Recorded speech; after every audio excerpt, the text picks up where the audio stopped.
We'll be starting in just a couple of moments. We're just waiting to see if one of our members is arriving.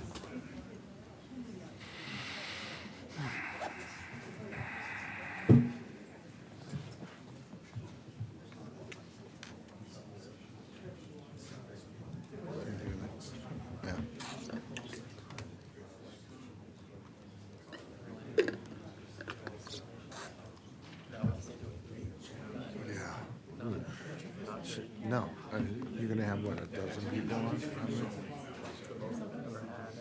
Really? How many?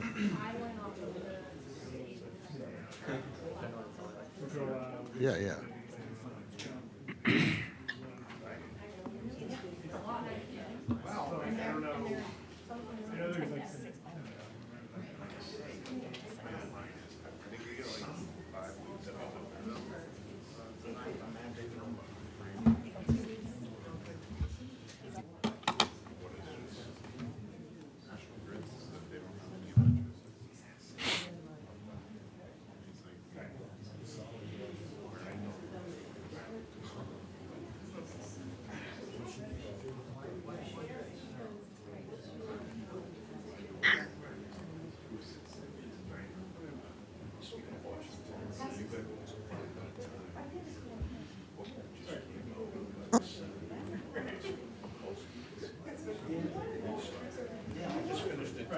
How are we doing there, Tim? We good? Oh, other Tim. DCAT Tim. What's up? All right, I think we probably... That's right. I think we probably should start. All right. Yep. Okay. Oh, he's actually here, so, okay. Oh. Someone in the flesh. Walking. Yeah, welcome. All right. Yeah, walking good. Yeah. All right. 10 weeks. Okay. All set.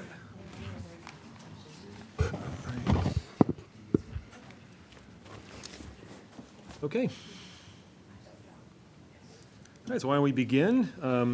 Good evening. We're here for the meeting of the Danvers Planning Board. It's Tuesday, July 22nd, 2025, a little bit past 7 p.m. We're here at the Toomey Room at Danvers Town Hall. My name is Louis George. I'm the chair. I'm joined here today by Jean Hartnett, our clerk, members Jim Sears, Tim Spittle, and Michael DeCoulis. And we're also here joined today Josh Morris, principal planner with the town of Danvers, and also be joining on one of the agenda items today, the Trask Lane agenda, our town council, David DeLuca. So, Thank you. very good. And so just before we begin the meeting, just want to remind folks to make sure if you have a cell phone, make sure that it's silenced.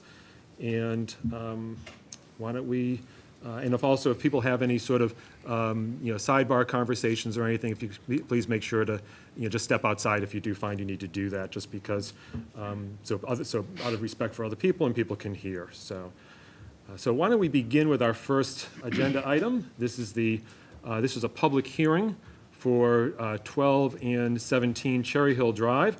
It's a request for site plan review pursuant to Section 4 of the zoning bylaw, submitted by EMD Millipore Corporation for properties in the Industrial 2, I-2 zoning district. The applicant proposes parking lot expansions on both properties for a total increase of approximately 146 parking spaces between both properties and related site modifications. Map 37, Lot 38, Map 29, Lot 1. Josh, do we have, I think we have a note on the agenda that the applicant's requesting a continuance? Yes, that's right. The applicant has requested a continuance to our next regularly scheduled meeting on Tuesday, August 12th. Okay, very good. So we'll need then so that's going to be that. So what we'll need then is I'd like to entertain a motion to continue the public hearing at 12 and 17 Cherry Hill Drive to our August 12th, 2025 Planning Board meeting. Can someone make a motion? Motion to continue until the next meeting. Second. Okay, motion's been made by Tim and seconded by Jim. Any discussion on the motion? Hearing none, all in favor, please say aye. Aye. Aye. Opposed? None. Okay, so we'll move that to, that'll be at our next planning board meeting, August 12th, 2025. Okay, the second agenda item is Trask Lane, full release of covenant. It's a request for a full release of covenant established on August 28th, 1972, which is associated with the definitive subdivision plan entitled Proposed Access to Folly Hill Development, Danvers, Massachusetts, and dated June 2nd, 1972, and also known as Trask Lane, Danvers, Mass. So Josh, you want to just give an intro on this? I know we have the applicant is here as well. Right, if that's okay, if you wanted to start, if that's all right. Yeah, if you can just go to the podium and introduce yourself for the record. And I know we've talked about this before on Yes. several occasions, so if you can just give us a bit of just a brief update in terms of where we stand today and what you're requesting. Sure. Thank you very much. Good evening. My name is Miranda Samasco. I'm with the firm of Glovsky in Beverly on behalf of the applicant, which is Corcoran Trask Lane LLC, as well as the trustees of the Folly Hill Associates Trust. I know I spoke briefly with Councilor DeLuca before the meeting, and I know he wanted to say some words of introduction, so I will be very brief. I think it's been a few months since we've been here with the request. We've asked the board to put that on hold while we completed the MIPA process, but we are now ready to resume with the request for the full release. Got it. And status on the MIPA process, or is that? Oh, I'm sorry. The MIPA process has concluded with the issuance of a final certificate from the secretary in June that confirms that the project is confirmed to proceed with the rest of its permitting. Okay, got it. Thank you. So, Attorney DeLuca, did you want to say a few words? Yeah, thank you again, Yeah. members of the board. I'm glad to be here. This has been a sort of a considerable odyssey for your board on what appeared at first to be a rather straightforward matter. The covenant that's at issue here is from 1972, and statutorily it is exhausted. There's no enforceability of a land use covenant beyond 30 years. That brings us to 2002, so we're well beyond that statutory point. Now, that said, there were substantive provisions of that covenant that were of some concern, particularly with respect to traffic and the condition of the road. And for that, we here in town paid very close attention to those provisions, notwithstanding the fact that they are technically exhausted. We still did pursue through the development department all of the process that's necessary for approval, just to be sure that the public interest was properly considered. And for that, there was work that was done by a peer review consultant that confirmed that the work that was proposed by the applicant's traffic consultant was fair and reasonable, and those two agents reached consensus sometime in March of 2025. There was additional concern from our engineering department about the viability of the roadway, both above and below the surface in Danvers, and in that respect, that was referred to the MIPA process, and as you just heard, the certification was issued by the Department of Transportation sometime thereafter in the spring of 2025. That caused, obviously, some delay for final consideration of this covenant, and I'm prepared to recommend to the board the full release of the covenant, which obviously clears the cloud on the title for the applicant here, but at the same time assures the town that this remains a private way and will remain the responsibility of those persons that are resident on the public way, and in this case, the developer that's considering additional improvements on that public way. So with that, we have drafted a release of covenant, which is the substantive motion before the board. I'm not sure that they have copies. What, Josh, you each have copies? Yeah. And with that, as I said, I'm comfortable with the recommendation for your board to approve this release of covenant. Very good. Thank you. So, do you have anything further to?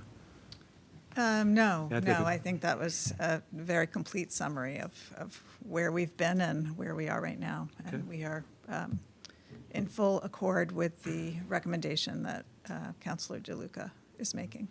Okay. So, I'm just going to come back to the, Josh, you have anything further to add before I'm going to turn it to the board to see if the board has any questions at all? Don't have too much to add. Just, we did do the peer review Yes. with, our third-party peer review. The applicant did, wrote a response to the peer review, and then our peer review, wrote a final kind of memo saying that their responses were satisfactory. So, just another, for informational. So the responses to the traffic peer review were satisfactory? Yes, Okay. to our third-party peer review. So, Okay. on those two local intersections, that was their, Right. they were supposed to be reviewing. So. Right, because I remember that was an issue, that in terms of there was a limited, in terms of we had a lot of discussions about the scope Right. of the peer review. Correct. Okay, got it, okay. I'm going to just come back to for members of the board, if they have any specific questions on this. Why don't I start things with Mike DeCoulis? Thank you for that. Appreciate it. I don't think I have any comments. It sounds like we can't really comment on anything anyway, so I think I'm good for now. Thanks. Jean Hedrick? No, I don't have any questions. Jim Sears? All set. Tim Spittle? No questions. Okay. I mean, coming back to me, I guess the only, and I think you've answered the question, but the only, I guess when we last had counsel from your office come to, Attorney DeLuca, come in and talk to this, we were really talking to those discrete provisions of the covenant. I think it was paragraphs, was it 13 and 14. 13 and 14, right, and in terms of, and so, in that based on the analysis, those, the 13 and 14 were not, because of the passage of time, that they were no longer, enforceable, for lack of a better word. Yeah, that is the long and the short of it, Mr. Chairman, that because of the passage of time and the statutory requirement that any kind of covenant like this be extended, it would have needed to be extended from 2002. That not being the case, we would be faced, I think, with an insurmountable obstacle in terms of trying to enforce that covenant. And it's just simply not in the public interest to do so.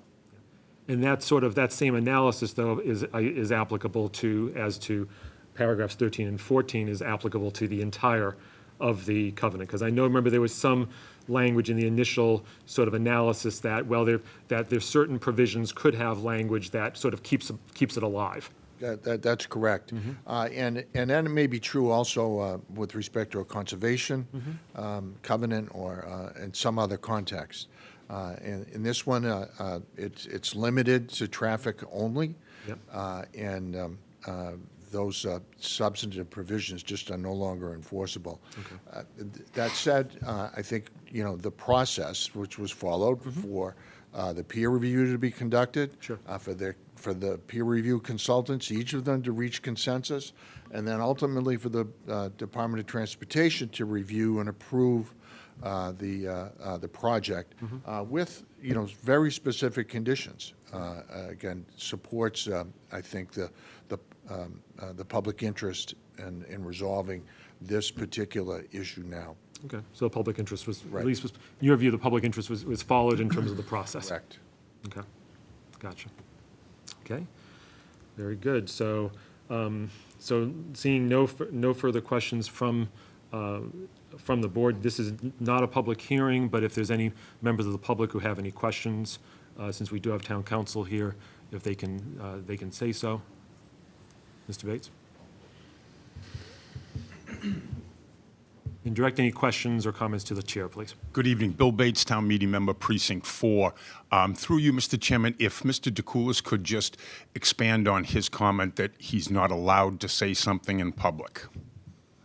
It wasn't about not allowing. I was just saying there's not much we can comment on because there's things we can't change, I guess, because the covenant's expired, is what I was referencing. Thank you. Yeah. Sorry about that. Yes.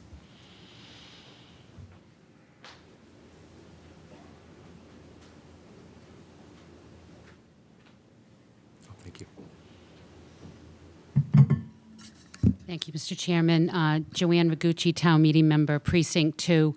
I have one question for Attorney DeLuca, where the developer is responsible for the updating and the improvement of the roadways in that neighborhood.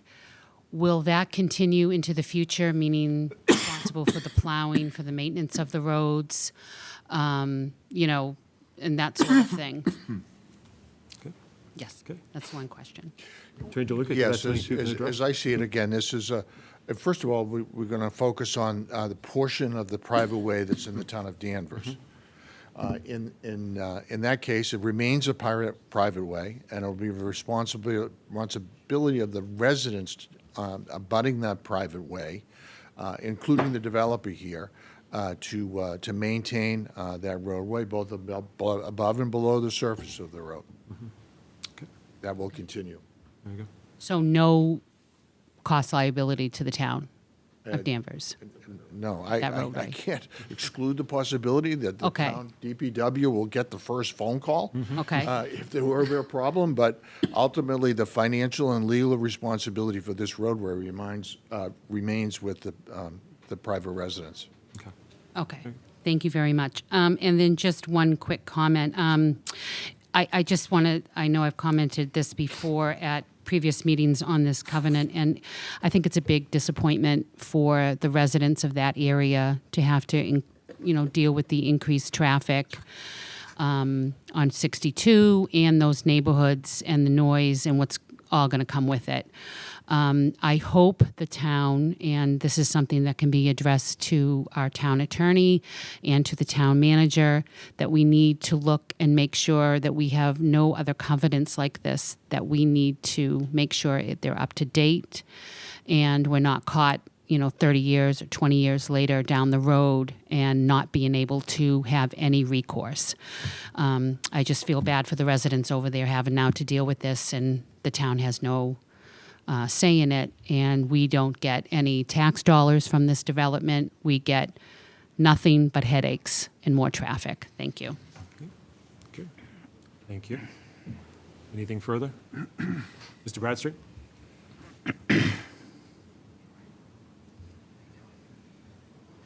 Bill Bradstreet, Town Meeting Member, Precinct 1. Only because I'm old. Can someone explain to me what a covenant is first? Please? Yeah, Through the, Yeah, we let our very- town council. very simply, Mr. Chairman, a covenant is an agreement. It is sort of an old English term, but it is in essence an agreement between parties that is recordable. And it has been recorded at the Registry of Deeds. Likewise, the release of covenant would also be recorded. But it's otherwise an enforceable agreement between the parties to that covenant. Another question, if I could, sir. It was mentioned that the covenant only lasts 30 years. Is there a reason why it only lasts 30 years? That's a legislative decision that has been made. As I said, it's Chapter 184, Section 23, that prescribes that any land use agreement or covenant, as we have here, has a time limitation of 30 years, unless extended by the parties in 20-year increments. That, just as I said, is a matter of statute. So so our legislature, with their infinite wisdom, could change that if they chose to. That is correct. Okay, I guess I understand. And may I ask, I know since it was just raised, I mean, how common are covenants typically extended in terms of a situation? Because it seems like if they're extended for 20 years, this scenario would have been, the town would have already had to go and would have had to do an extension times 2. Correct. Hard for me to say, really offhandedly. Yeah, it was just an offhand question. But I do have some experience with covenants that exist with developments. And they are common with developments, sometimes subdivisions, in order to place responsibilities on an ongoing basis among parties that, each of whom, have interest in play. So I think it's not generally the case between, private parties, but certainly in the development scenario, it's pretty common. Okay, thank you. Okay, I see we have a question. We'll take one more question, and then we'll come back to the board. Yes, Hi, please Linda- identify yourself. Excuse me? Please identify yourself for the record. Yeah, I'm just about to. Linda Dieter, Precinct 2. I just wonder if there's a move to break this covenant, can we make a move to keep it? If there's a move to, Renew it. okay, How do we go about that?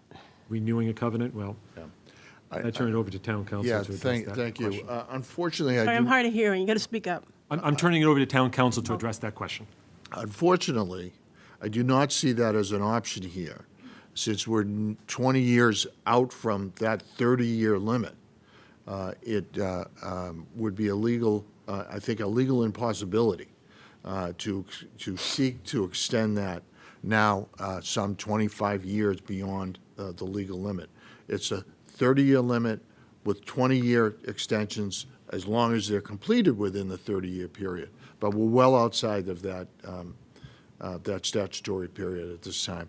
And I simply cannot advise this board to seek that kind of relief since I don't believe it's legally possible. Is there a definition different of a covenant than the one I understand it to be as a promise? I'm sorry, the what? The word covenant to me means a promise. As I said, it's a promise, an agreement between private parties to each of them to serve certain interests. Yes. Thank you. Thank you. Okay. I'm going to come back to the board. So I don't have any further questions. Members of the board, anything further? Josh, can we provide an update about the line of sort of inquiry that we opened with the city of Beverly?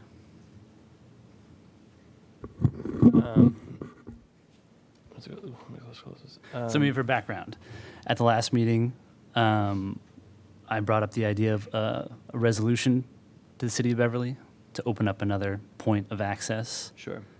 on the Beverly side, so that way all traffic wasn't going through Danvers. Sure.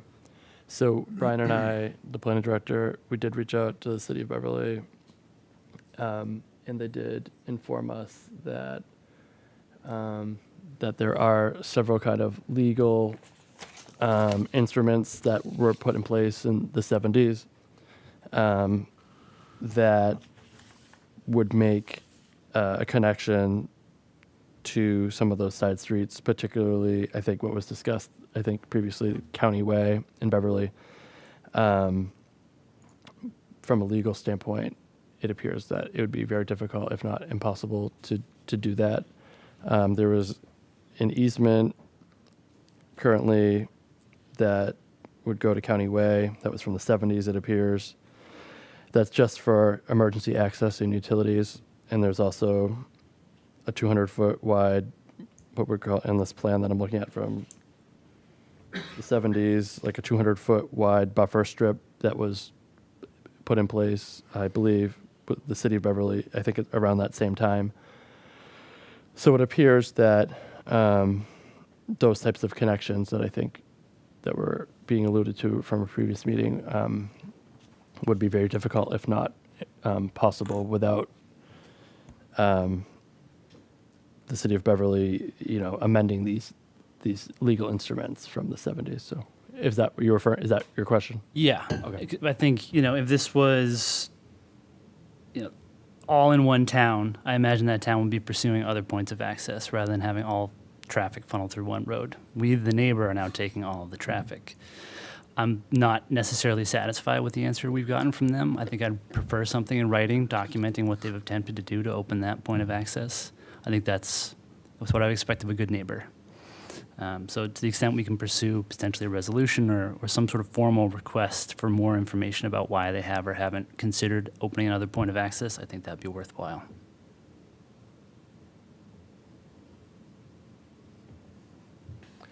Yeah, I don't know. I'm not sure. Yeah, that is a possibility, I guess. It's still in site plan review in Beverly, correct? Yes. Yeah, it is. Yep. Has there been, I guess a question just picking up, has there been an ask, I guess, in terms of, I know it sounds like there's been some inquiry. Is there been an ask of, can you do this? I guess From that's- the Danvers planning staff's perspective, we would be requesting from who? We would be requesting what, from the Beverly City Council or the Beverly Mayor's Office or the Beverly Planning Department? Why other connections haven't been sought, or, is that? Yes. Okay. Okay. I mean, I think that would probably, I think from a reality standpoint, it's very unlikely that we would probably receive something of that nature. But if that's, I'll take low chances. It's greater than zero. If that's, the will of the board, I guess we could do that. It's just, It's just so illogical not to have access to your own town. Every kid that goes to school has to go on the highway. Like, that's silly. And Danvers is absorbing all of that traffic on an already very busy highway and on one small residential road. I think if they want to tell us to screw off and they're going to do it and just jam all the traffic, have them do it in writing. Mm-hmm. okay. I guess. Josh, is is that that some, Yeah, let me just ask in terms of other, hearing Tim's point, what do other members of the Right. board feel about that? I want to also be mindful, we're here also for the release of the covenant, so this is a separate sort of inquiry here, but just, Jim, what are your thoughts in terms of that? If it's just a matter of writing another letter and trying to get something in writing, I'm fine with that. Jean, thoughts? Yeah, I totally agree with Tim. I think we should do everything we can to get the city of Beverly to, one, give us a reasonable answer on why they're not doing it, and hopefully have them open up another point of access, because it's not fair to the town of Danvers. Mike, any thoughts? Yeah, I would just second or third, maybe even what everyone else has said. The only question I guess I have is I was just looking at a map here, and County Way is the one that Tim is originally suggesting, and then there's obviously Oberlin, and then if you connect from County Way through Beverly Golf and Tennis, there's another County Way on the other side. Does anyone know if that ever used to connect through before the golf course was there? It just seems odd that there was a connection potentially, the same road name. I don't know. So it seems like they cut off a point of access, and now they're trying to use Danvers as the point of access. So I don't know that it matters, but it's just interesting as you look at a map. So, I agree with everyone else. I think that we should formalize it because I agree with what everyone else said. Yeah, I would tend to agree with that. One question I do have is, because we do have the, I know obviously you'd mentioned about Josh, did the applicant, are you aware of anything in terms of the city of Beverly with respect to that, in terms of the right-of-way? Again, it seems like it's more ours is between us and the town of, and the city of Beverly, but I wasn't sure if there's anything that you're aware of in terms of the background on that.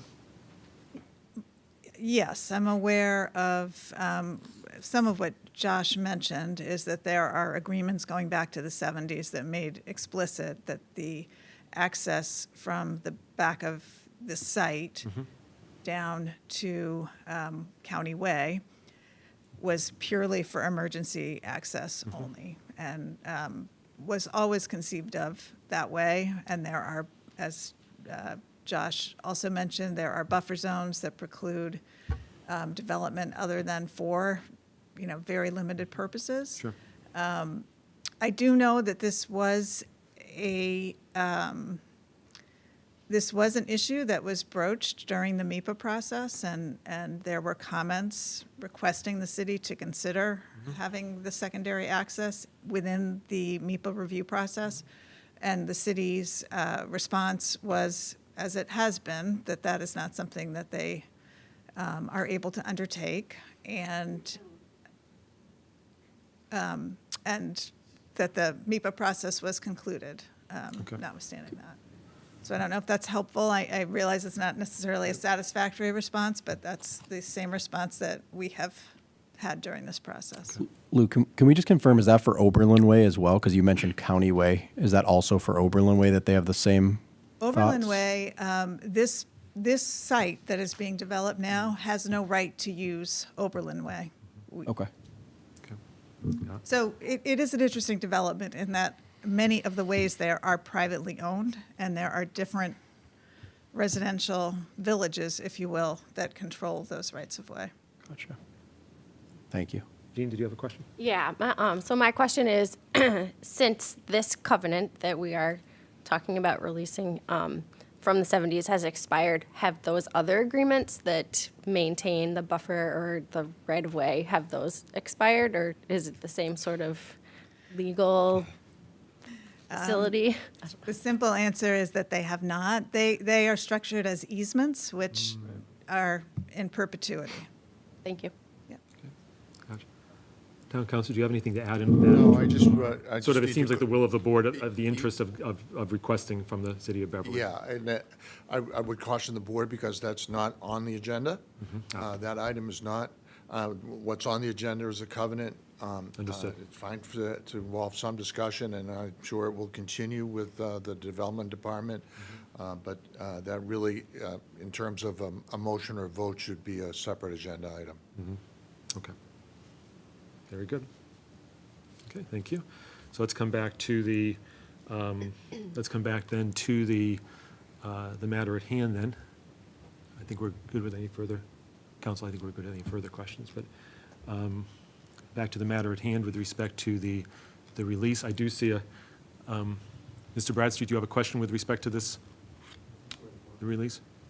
Yeah, come to the podium and introduce yourself again. And Bill Bradstreet, town meeting member, precinct 1. Because this covenant is in Danvers, is Danvers itself responsible for monitoring this covenant to see that what is or did or could happen doesn't or will happen? I'm just looking for responsibility. Is the town responsible for monitoring, say, this covenant or any covenant that exists in the town of Danvers? okay. Please. Mr. Chairman, as to the land use covenants Yes. of this variety, it remains the responsibility of the parties to the covenant to administer, to monitor, and to execute on those covenants. If that means seeking an extension, which would obviously be the matter of some negotiation going forward, it remains the responsibility of those parties. In terms of monitoring from this point forward, there is the ability of any of the residents, and in particular those people that are resident on the private way, to monitor the progress being made. This is an unusual case where we have all of the development in one town, but yet the access in a separate town.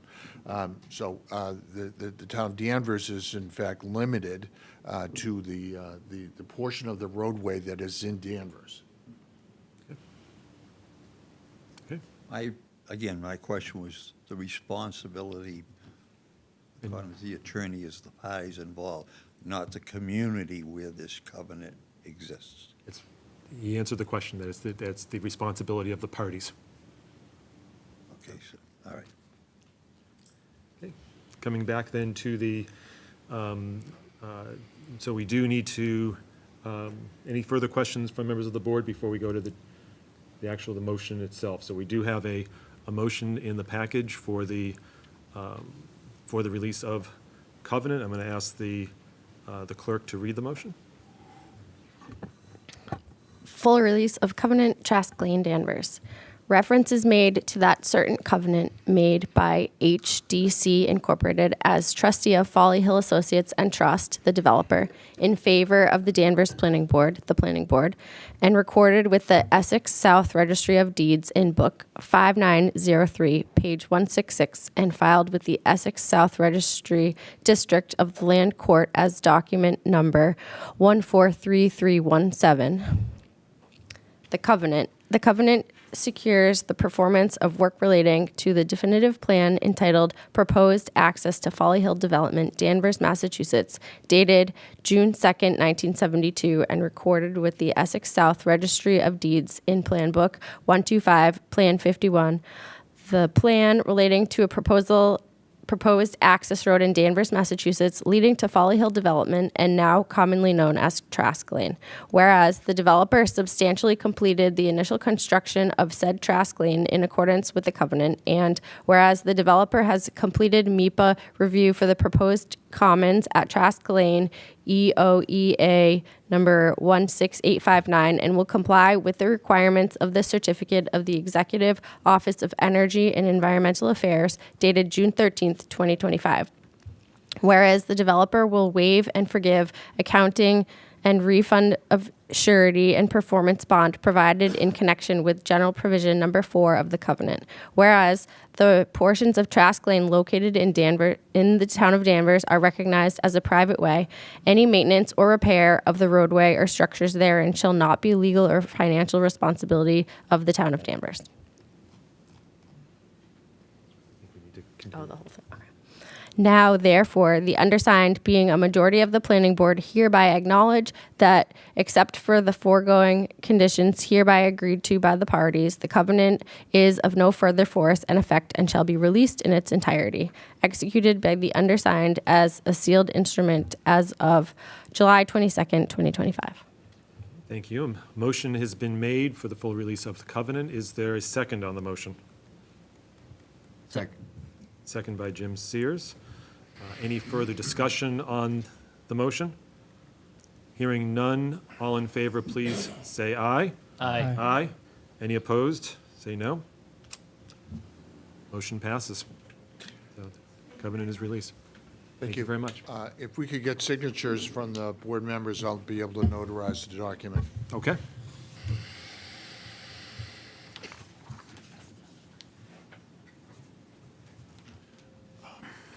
Take a quick signature break. I can read the signs myself, but.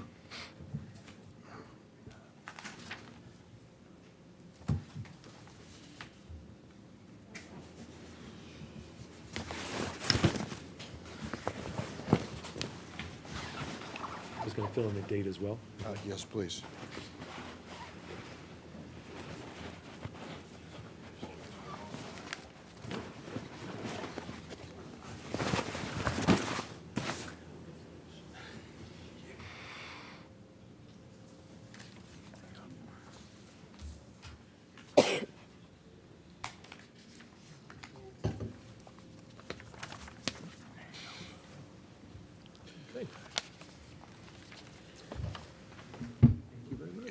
I can pass it over. That's helpful.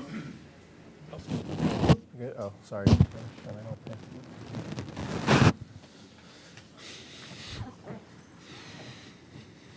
Okay. Thank you. I will provide this to the applicant. It'll be their responsibility to, That might not be the same order. yeah, to bear the cost of recording. Perfect. Okay, very good. Thank you. Thank you very much. Thank you. Okay. All right. See ya. Okay, so our next agenda item 3, public hearings, 83 Elm Street and 5 Essex Street. Request for special permits, waivers, and site plan review submitted by MJP Properties, Inc.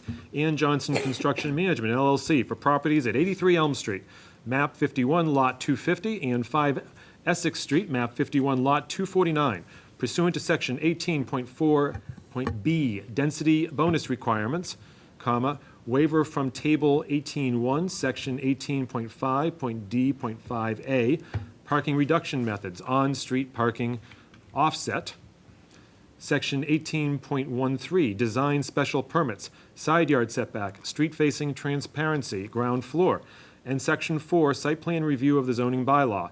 Request of additional waivers pursuant to 18.6e, building step back and street enclosure, figure 18, and section 18.8b10, outdoor amenity space types, 10, pocket park / playground, table 18-9 of the zoning bylaw. Said properties are in the Danvers Town Center Core, DTCC, zoning district. The applicant is proposing a redevelopment of the properties with a mixed-use building consisting of first-floor commercial space and 16 residential units on the upper floors and associated site modifications. And so we do, I see the applicant is here, Attorney McCann, if you can just, and I just wanted to give a quick, just a recap before you begin. I know we were last here, I believe it was May 27th, where you presented before the board. The matters were continued from that meeting. I know that at the last meeting, we did have, a fair number of sort of questions at the end. So if you could sort of, as part of your presentation, I would imagine if you could cover, sort of, give us a bit of an update in terms of where you've been since then, any sort of outstanding matters that were addressed. And so once you present, then it'll be, come back, just for members of the public, it'll come back to the members of the board with any questions or comments they might have. Then it is a public hearing, so we'll turn it back to members of the public if they have any questions or comments. Mind, we do have the minutes from the last meeting, so we are aware of comments that were made at the last meeting. So again, to the extent you are able to, if you can address what's discussed today, that would be great. But without further ado, I'll turn things over to the applicant. Thank you very much, members of the board, Mr. Chairman. My name is Nancy McCann, and I am here representing the applicant relative to the development at 83 Elm and 5 Essex Street in the DTC Core. With me tonight are the applicants, Robert Johnson from Johnson Construction Management, LLC, and Mike Panzero from MJP Properties. Also with me tonight is the project engineer, Giovanni Federo, and the project architect, Eric Zachrison. And as you just stated, we did appear before you on May 27th and made a very full presentation at that time, and the board granted us a good deal of time to make a very detailed presentation. And we left with a list of some items that the board asked us to address, and since that time, we've been very busy doing that. We have responded to engineering department comments. It's gone back and forth a couple of times with the engineering department, and we're in very good shape with the engineering department, and we can go into more detail about that. But we have no contested items with regard to the engineering department comments. On June 20th, we made a submission to the board with revised architectural drawings, revised engineering plans, and a registered arborist's report. Following the last meeting, we had a registered arborist go out to the site and do a full inventory of the of the trees on the site and make the recommendation. And that has resulted in an increase in the number of trees proposed on the site from 13 trees to 17 trees. And so we'll go into more detail on that as well. And then we also appeared before the Affordable Housing Trust on May 28th. You have received a letter very recently in your package, a unanimous support for the project, and a request with regard to one of the units, the affordable units. Remember, there are 3 affordable units being offered where 2 is required. That third affordable unit be for 60% AMI rather than the standard 80% area median income level. That was a request of the Affordable Housing Trust, and the applicant has agreed to that.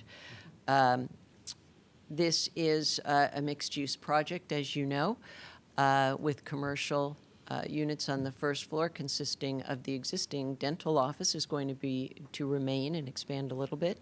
And then there'll be some additional commercial space where the Bank of America used to be, which has been vacant for some time. And then a second and third floor added to the building for residential purposes, 8 units on each floor for a total of 16 units. This zoning district does permit a 4-story building. This is a proposal for a 3-story building. And we have, as we discussed quite a bit at the last meeting, family housing with these units being 3-bedroom units, all of them being 3-bedroom units, including the affordable units. We have a large playground area giving us more than twice the amount of outdoor amenity space as required under the bylaw. When we left the meeting the last time, we had some requests for some architectural changes, specifically as they relate to increasing the transparency on the first floor, particularly along Elm Street. We were asked to replace the artificial turf with pavers, and that has been done. And we were asked whether some trees could be looked at, and we did that and have increased the tree count on the site. At this point, since most of the items really revolved around architectural issues, I'd like to turn it over to Eric, our project architect, who will go through those details. Giovanni is also available for any questions with regard to changes that were made to the civil plan in response to the engineering department comments. And then we'll be happy to answer any questions. Sounds good, thank you. Thank you. And again, just as you're going through, if you can focus on areas, I mean, holistic view is great, but also if you can sort of focus on areas that were responsive to some of the board and public comments, that would be great. Absolutely, yes. So again, you could just introduce yourself again for the. Yes, I'm Eric Zackerson, architect for the project. My firm is Context, and we have done a number of projects with Robert Johnson, and are pleased to present this to you today. Next slide, please. So we're talking about these 2 properties here, the existing building and the existing surface lot, which faces Essex Street. A little walking radius so people can understand how close we are to High Street. Next slide. This is the existing building. Most of you are going to be very familiar with the existing dentist and the commercial space that used to be a Bank of America space. And both of these will be retained as commercial spaces. Next slide. So we have updated the table here, but rather than go into the individual numbers, because a few specific changes have been made, it's probably going to be easier to show them in graphics, and if we need to, we'll come back to this. Sure. So next slide. So the project, for those as a broad overview, Elm Street is along here on all of these plans, and Essex Street runs along the bottom of the page. The entrances to the commercial spaces will still be on Elm Street.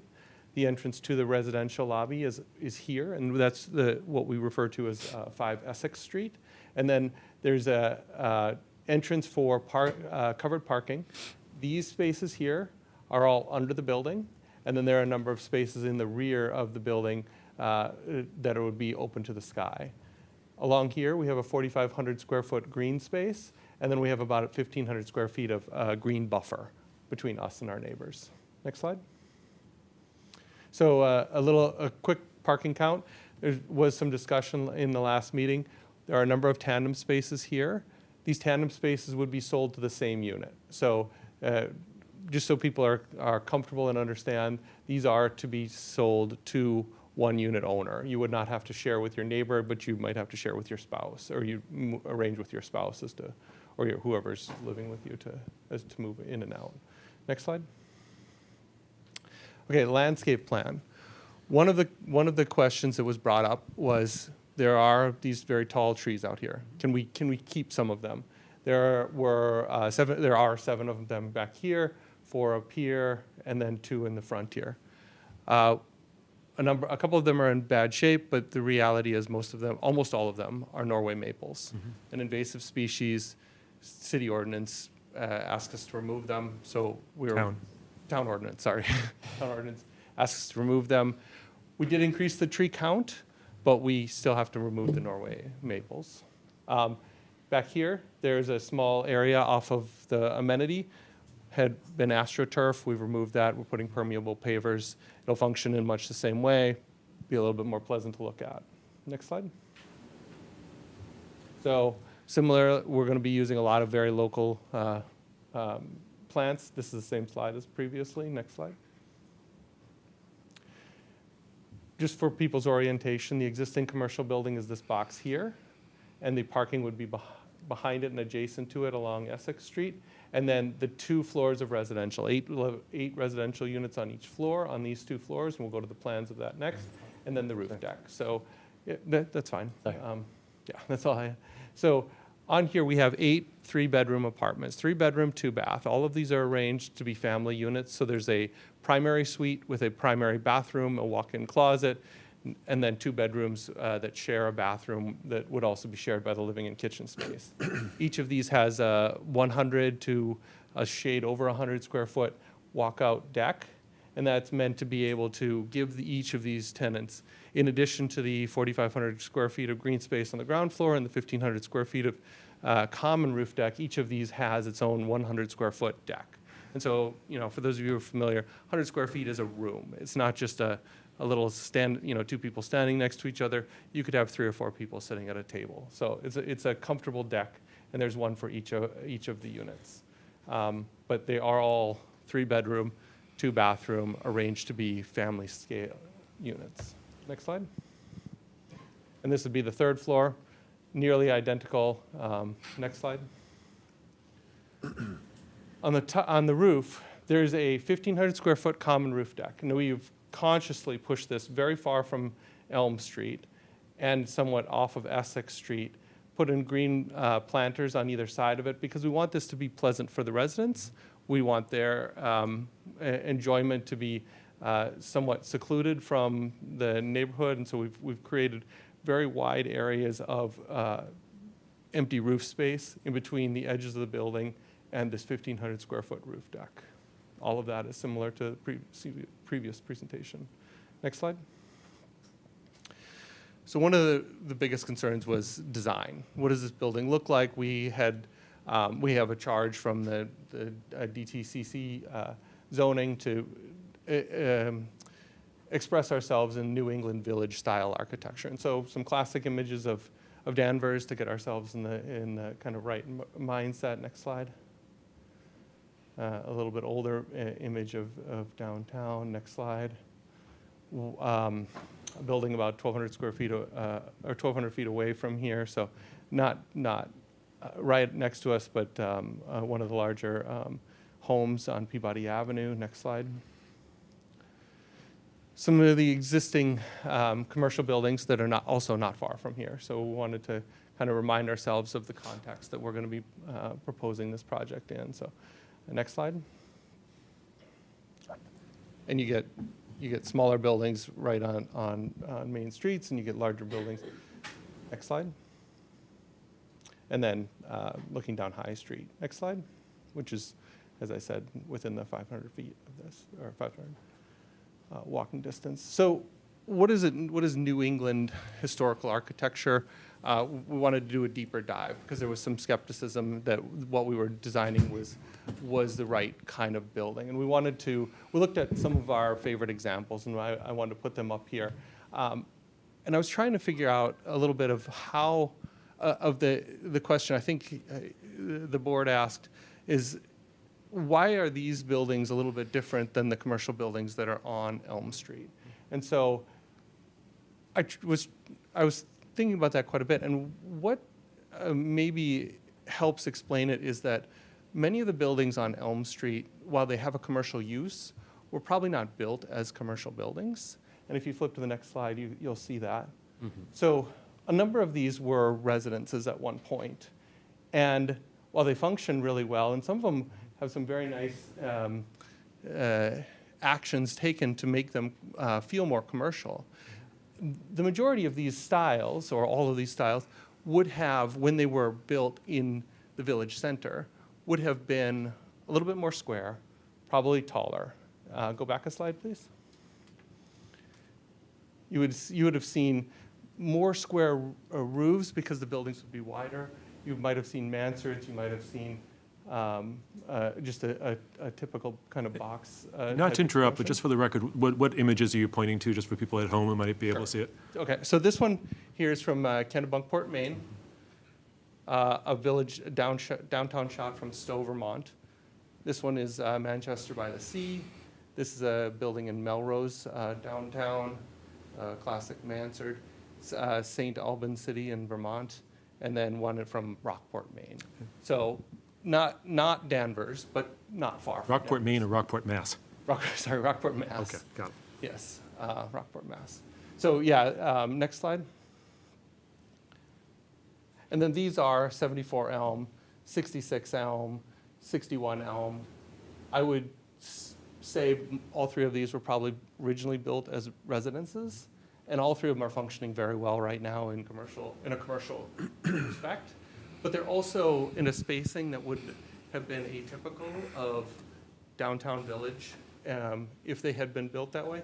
And I would argue they're also probably small for what would have been built for that. So 32, 34 Maple, you see a little bit more of the taller and the more square. And then you see, again, 6 Park Street. And then 35 Elm is an interesting kind of hybrid building. Next slide.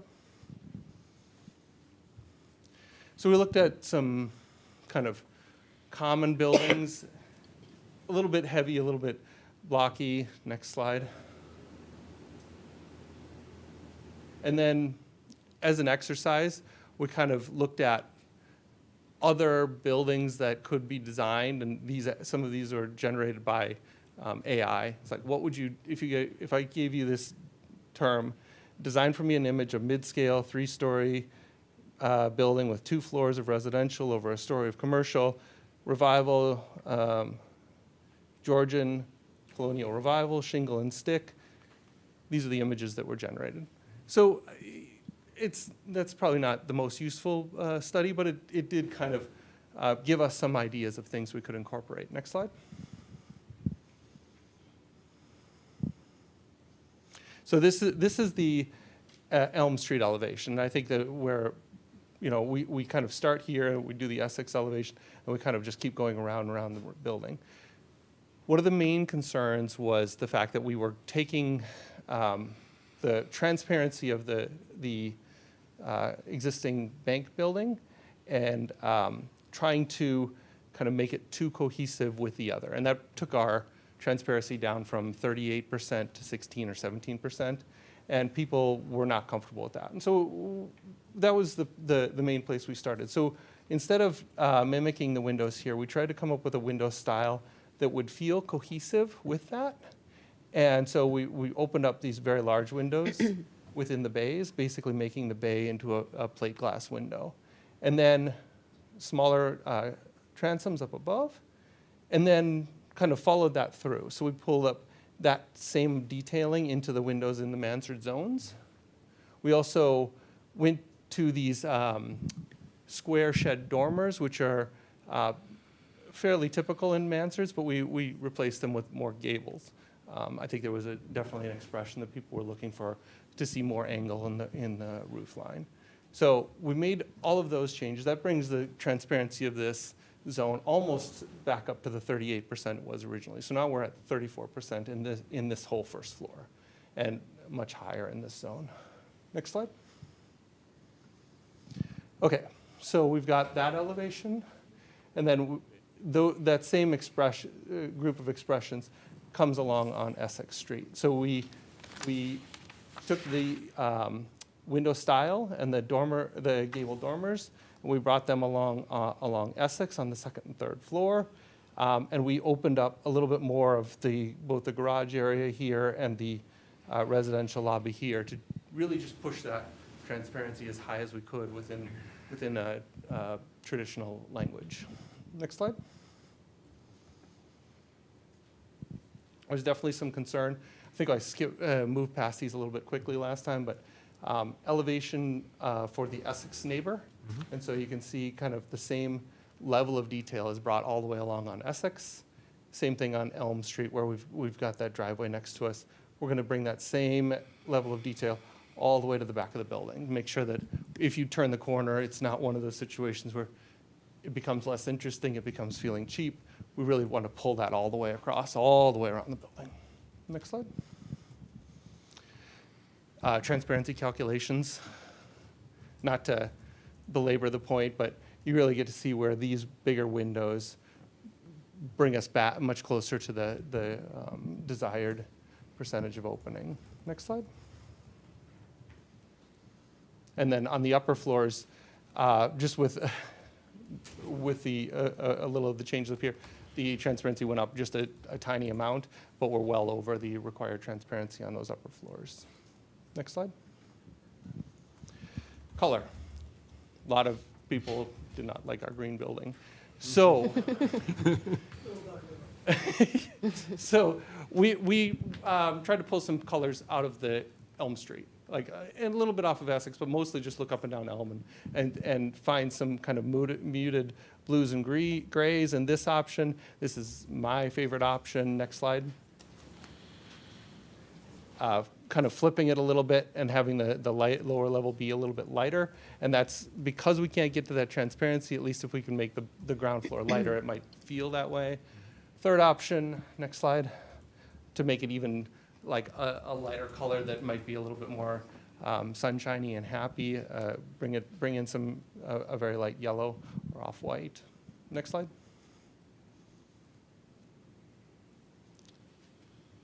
The landscape plan again. I think I was originally going to talk to the trees being removed here, but I think that's it. With that, I think we're ready to open up for conversation.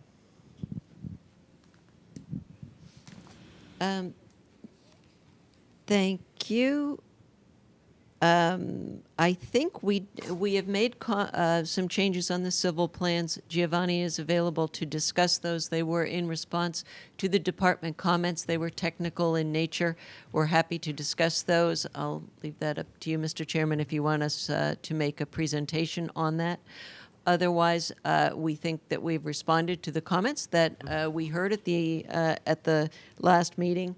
And we really feel we've designed a project that meets the intent and the purpose of the downtown core zoning district. And it also is, we believe, a financially viable project. And that is very important that we go through all of this and we end up with a project that will work and that will be a benefit to the town and to the residents who are going to live there. Again, you do have a letter from the Affordable Housing Trust. I'm happy to read that in if you'd like. No, we have that. I'm sorry? No, we have that. We have Okay. that in our packets. So you have that Yep. already. We are proposing public benefit improvements as required under the bylaw. We have to provide public benefit improvements, and those consist of an additional affordable housing unit, having that additional unit be 60% AMI as opposed to 80% AMI, which is a significant difference in the rent between 60% AMI and 80% AMI. And again, that was fully supported by the Affordable Housing Trust. We have the full replacement of the sidewalks on Essex Street and on Elm Street, and we are proposing 2 street trees as well. And we believe this is a good project to bring some family housing into the downtown area, and we would be happy to answer any questions. Sounds good. Before I turn it over to the board with questions, I just wanted to see if Attorney McCann, if you can just touch upon, just from the last meeting, I know I had asked towards the tail end of the meeting with respect, if you can just take a moment to comment on the, sort of on the special permit criteria as well as the waiver criteria, because it's my understanding that in terms of for a special permit, to go above what's a matter of right. If you can explain what what meets the special permit criteria, and then also, I know in terms of waiver, it's my understanding for a waiver to go beyond what's the special permit amount in terms of density, where you'd be, I believe you have to show it's in the public interest. And so I know that we had, I know I had even asked at the last meeting about even potentially about an additional unit, affordable unit, so I wasn't sure where that was. And so that was something that I had asked at the meeting. So if you can just touch upon sort of where this falls within special, as right, special permit, and waiver. Yes. This site by right, it's 9 units, by special permit 13 units, and we are requesting a waiver to allow us to have 16 units. The special permit criteria is outlined in the application, and also we discussed it at the last meeting, but we have to meet certain requirements that the project is consistent with the purposes of Section 18, that the social, economic, and community needs are served by the project. We're providing active first floor commercial use. And again, we're dealing with part of this building right now is vacant and has been vacant for a very long time, and that is not in the public interest at all to have a vacant storefront in the downtown area. And we are also able, through this project, to retain the existing longstanding dental practice, which we believe is in the public interest. We're also expanding the housing choices by having 3-bedroom units, which you don't see typically in a multifamily or mixed-use project, particularly in the downtown area. We're able to do that here because we have the land that allows us to have a playground area, a very large playground area, again, twice the required outdoor amenity space for this project than required under the zoning bylaw. We have to provide adequate safety for traffic flow and access and parking, which we have demonstrated through our plans, and adequate utilities and public services are provided. We have positive impacts on pedestrian comfort and safety, improving and replacing the sidewalks along the frontages on both of the streets, Essex and Elm. We're also improving the pedestrian experience, if you will, along Essex Street by, right now we have an often vacant, no buffering at all parking lot, commercial parking lot there. We're going to have an attractive building front there. The parking is behind the building. It's under the building, but it's shielded. It's behind the building, and we're also creating a lovely park setting as well. Fiscal impacts with municipal services, tax base, employment are all positive. We're having the additional business space for tax revenue and employment opportunities. The residential units will add significantly to the tax revenue. These are apartments. The parking spaces will be assigned to the units, not sold, but these are rental units. And we believe that, and I mentioned the public benefit improvements, the sidewalks, street trees, and the additional affordable housing unit, and that is an additional 3-bedroom family housing unit. We've added to that during our discussions with the Affordable Housing Trust, having that additional unit be 60% AMI rather than 80%. So for three total. 3 total units. This development would, under the bylaw, require 2. Right. We're proposing a third, and that third unit meets the criteria for the special permit public benefit improvement. With regard to the waivers, the bar is a little bit different. It is that we are it's not detrimental, and we are also providing a public benefit. Housing in the downtown area, particularly family housing in the downtown area, is a public benefit. It is a need that this town has recognized by virtue of all of the zoning changes that have been done, and certainly the studies that have been done. So it meets that bar, if you will, for the waiver requirement. Is that what you were looking for? That's, and the only thing, just a correction, I think you indicated that that by right was 9, but it's my understanding, I believe it was 11. Oh, I'm sorry. Yeah. 11 and 13 by special permit, and then 16 Okay. By the waiver. Okay. Yes. Yeah. And you had asked about an additional affordable unit. We did discuss that. That is not something that we are able to do for this project. We have added a full additional unit over the required number of units, but we were able to make this work with the 60% AMI. Great. I'm going to turn it over to members of the board if they have any questions. Why don't I start with Tim Spittle?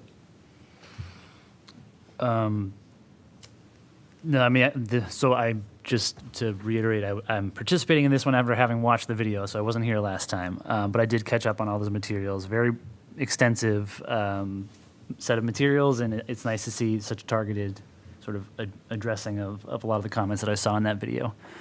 I don't have necessarily any questions. I think you laid this out very well, so I might withhold any further comments because I suspect we'll have probably lots of public comments. Okay. Very good. Jim? Well, I think my major concern at the last meeting was the density. I mean, you're allowed 11 units by right, and we talked about the density, and, you're allowed 13 units by the special permit. I just don't feel the public benefit justifies 16 units.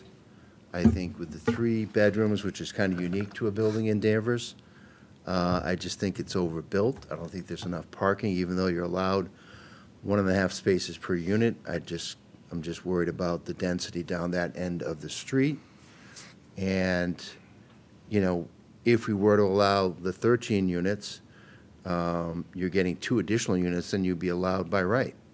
So you're asking for the 16. I just think, we didn't see any presentation taking into my comments, which were made at the last meeting, and concern of other members of the board and the audience that this is far too dense.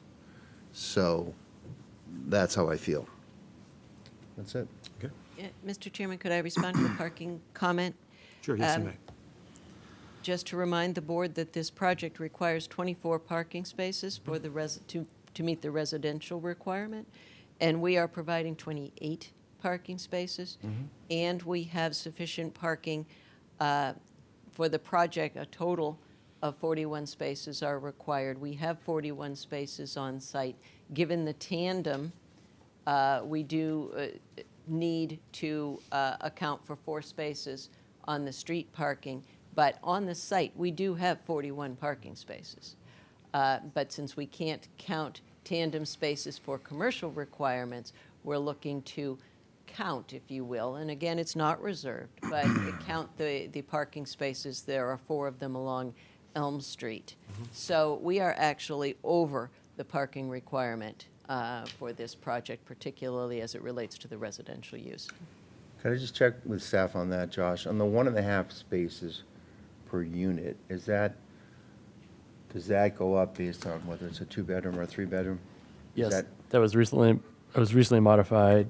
That's correct. The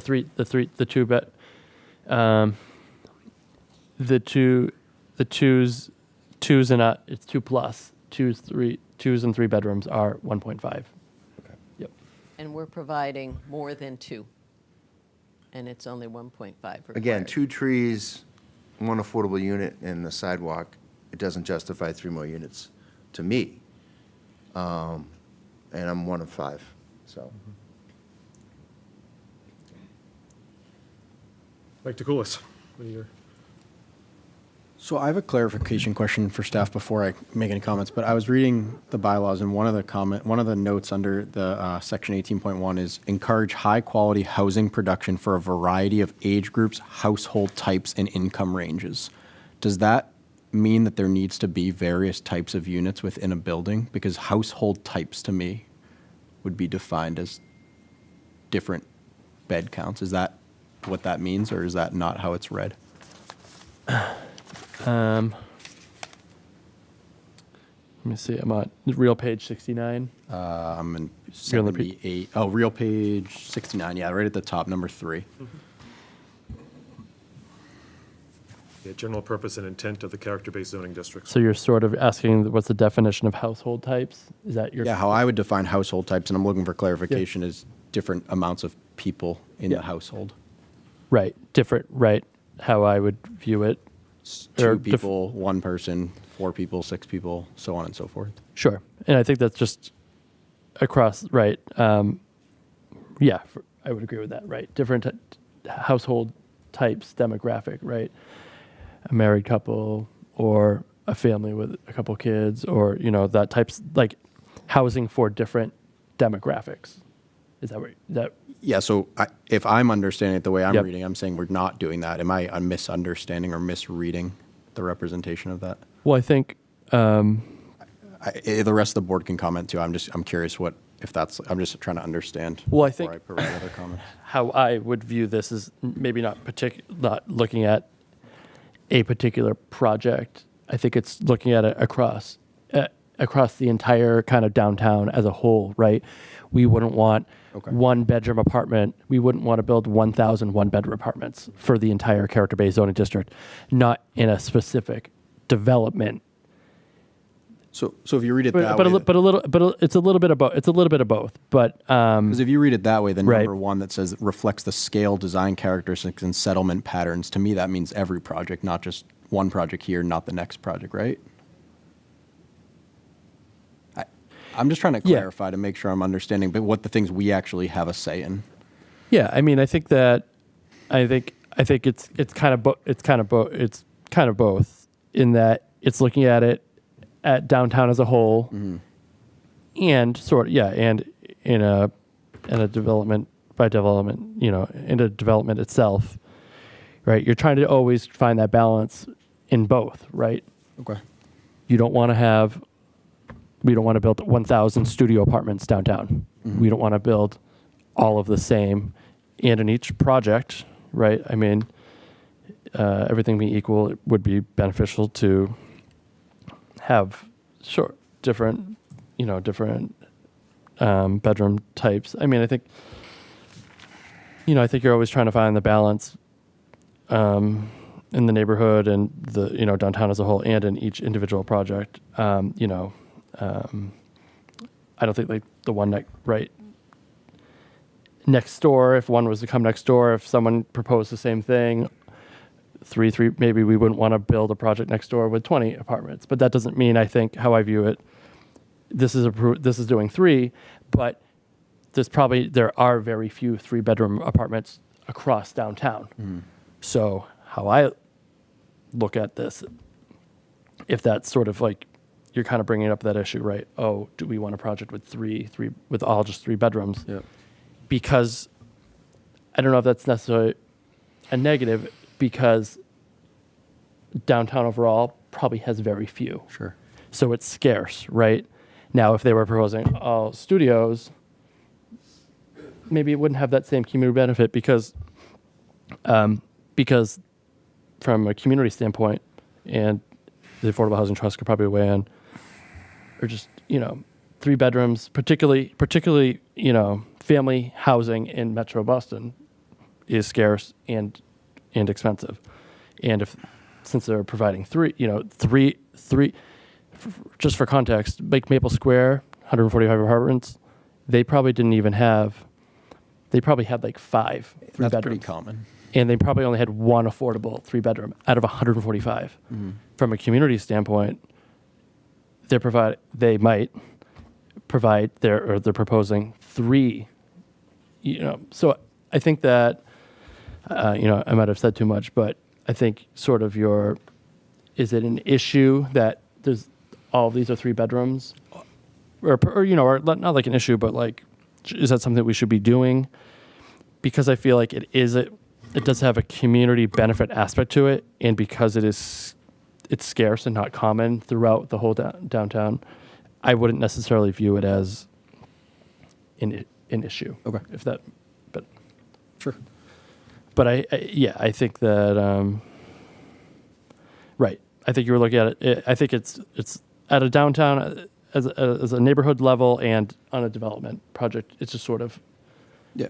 Yeah, I think if you look at it as a whole, I understand what you're Right. saying. I think when I read that variety of age groups, household types, and income ranges, I don't feel like it does that with this, but I understand where you're coming from, that Sure. it's the whole district versus that. So just a comment Yeah. in general, I guess. A few other comments I had was, I know you're looking at openness with the glass on the first floor and stuff like that. Are the glass garages there to help that number? Because I feel like it feels very car dealership-y. You don't typically see glass garages on residential buildings, so I'm just curious, like, if you could explain that a little bit. It would be the glass on the garage itself. Sorry, the glass on the garage itself would probably be translucent, so you sense movement, you sense lights behind it, but you don't actually see the cars.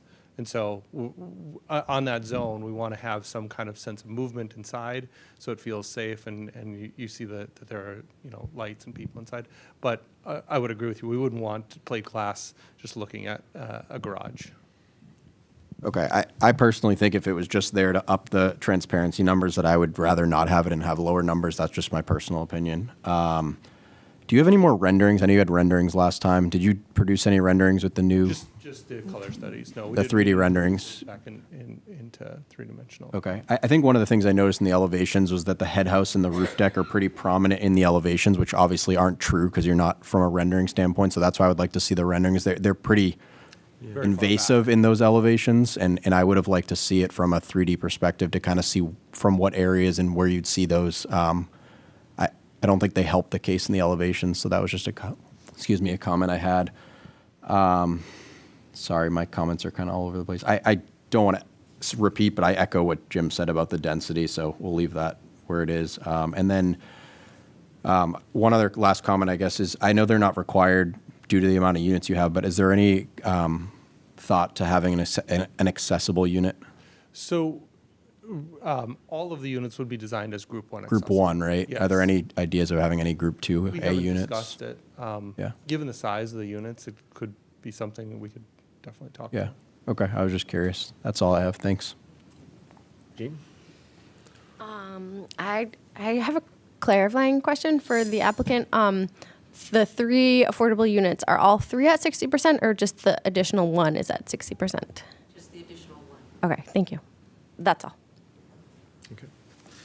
Yeah, I just have a couple of questions, just in terms of questions, I guess, and I guess comments as well. And I'd also I'd be interested to hear what the public has questions or comments about as well. But just picking up from the discussion at the last meeting, and hearing both in terms of what our fellow board members had to say, and as well as members of the public, I do have some concerns about the density, and in particular with respect to the waiver in terms of seeking over the so looking at where we are is like it would be 11 as a matter of right, and 13 by special permit, and taking a look at the special permit language, and looking at and even looking at the narrative that you all that you provided. I think as that the special permit has criteria, certain criteria that can be met, and it can be met by and I'm just looking at some of the language here. A density bonus requirement. This is under 18.4B. that you provide additional affordable units above the number required by this section. So I think that's, that is, and you have that additional, affordable unit. You also, sidewalks and pathways is another, is another provision, and you're doing that as well. So in terms of ticking the boxes, in terms of getting from the 11 by right to the 13 special permit, I can see that, I can see the work. I can see that it's the additional, that additional affordable unit, the sidewalks, the 60%, the 60% affordable, along with the two that were required as a matter of right, which would have been required anyway. Those are at 80%. But then getting into a waiver, and I don't see a lot of, and again, I'm not sure if Josh can. I don't see a lot of definitions in terms of what is, So for the special permit, it's pretty clear what needs to be shown. For a waiver, to me, it's a little more, amorphous. So you require public interest. It has to be in the public interest. And so, I mean, looking at in the original narrative, the waiver for the 16 units was noted that, and I noted in the narrative that there was adequate parking provided, and residential style, of 3-bedroom meets a significant housing need not often found in the downtown area, and hence the waiver is in the public interest. I'm just paraphrasing from the narrative. But I just have some, I have concerns because of the, maybe because of this particular location where it sits, and just also, I have a concern about in terms of whether there's been a demonstration that the public interest has been met there, to go from the, again, going from the, from the 13 special permit to the 16. And so that's where I have concerns, and so that's where, that's really where I have concerns in terms of what's in front of us is the public interest been demonstrated. There's been a lot, I know that, and people have talked about how this, a lot of, time has gone into a lot of discussion went into these, into these zoning, into the bylaws, into the density numbers and such, and so, in order to waive that, I see that there needs to be a public interest, and I just don't see that from what I see. That's my comment from what I've heard so far. Oh, and I do have one other note, just to, and again, just for, and I noticed from the public, from the Affordable Housing Trust, I noticed also there was a mention too, and I'm sure you've seen it, that there was a mention, again, this may have picked up a little bit with what Mike DeCoulis was mentioning, is that it was not part of the formal vote, but there was strong consensus among trust members regarding additional affordability considerations specifically, and it was Carla King and Stacy Bernson emphasized the need for 1-bedroom units, a recommendation that received broad support from the trust. So.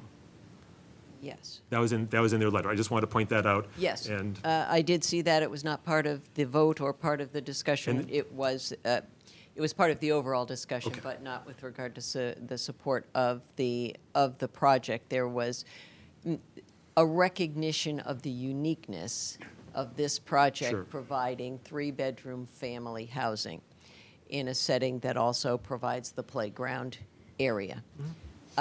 And then that kind of parlayed into, well, we also need 1-bedroom units, and the fact is, Danvers needs 1-bedroom, 2-bedroom, and 3-bedroom units. So a project that can provide 3 additional units within the building that's being constructed is a public benefit. If we can provide 3 more units of family housing in the downtown area, there's a need for it, and that's in the public interest. The building is the size that it is, and we can fit 3 additional units there. So if we take those 3 units out, the building doesn't change. still the building. It is what it is. We've got enough parking, which is not always the case. It's usually parking that dictates how many units we can really develop on a site. We've got more parking, significantly more parking, quite honestly, than we need for the residential units. So why not, when we have a building that is large enough to provide 3 additional family units and a playground for the kids that will come with that, and the parking, it is in the public interest to take advantage of that, what I'll call as a unique opportunity. So you're talking about those 3 additional Yes. units? These are non-affordable, just the 3 additional? Above the waiver, the waiver requirement. Sure. And you're right, the bylaw doesn't give you the criteria that it does for the special permit, which we have met. The bylaw gives this board the right to look at a project and say, it's in the public interest if we can get 3 more housing units. In this case, family housing units here in the downtown. You don't see it very often. And can we do that? Can we, by giving a waiver, get that benefit for the town? You have the authority, you have the power to do it, and it's within your power to say it's in the public interest to do that. The bar for the special permit, much higher. We've met that. And now the bylaw gives you the ability to say, okay, in this case, that's the building that's going to be built. We can fit 3 more units there. We have plenty of parking, more than the required parking, and it is in the public interest to provide that. Lou, can I ask a clarifying question? Yeah, So go ahead. I think I asked this last time, but I apologize if I didn't. I just can't remember the answer. If we have the special permit at 13, that's the right number, right? Are we still required to have 2 and then you're providing an additional, or does that number go up because of the 3 additional units? Maybe that's a question for Josh, I'm not sure. The 13 units for the special permit requires 2. Right. And one of the public benefits that supports the Yep. special permit is an additional. So the extra 3 doesn't affect the affordability, quantity of affordable units. Is that an accurate statement? That's correct. Okay, thank you. Okay. That answers my questions, comments. Any other questions or comments before I turn things, before I ask members of the public Tim, did you have anything you wanted to? Yeah, I think most everyone commented on the density, and I tend to disagree. I think, the letter versus the spirit of the law. I think when Danvers Hardware came in front of us, they likewise were asking for a waiver. They came to us with, and I think we set the precedent there, that the special permit requirement was for the public realm improvements. They came with, I believe it was a sidewalk and trees, and we said, nope, we need more, and we got the extra affordable unit. They're now coming with about the exact same situation, and we seem to have changed our position of whether that's sufficient or not. In my mind, I could take this same building, I could make it much, much bigger, right? It's not as big as it could be.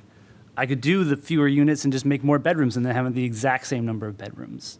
So the density is a little arbitrary in terms of what are we actually trying to control for? Is it number of people? Is it size of the building? And I think in both respects, we saw the numbers in the presentation. 3 bedrooms is just non-existent in the town. So I do tend to see there being enough of a public improvement for offering this type of housing, especially with what they brought for the public realm improvements. So I see the concerns. I mean, we hear this every time there's a building that's going above the letter of the law, but it's up to us to say, is it meeting the spirit of the law? And I think this is.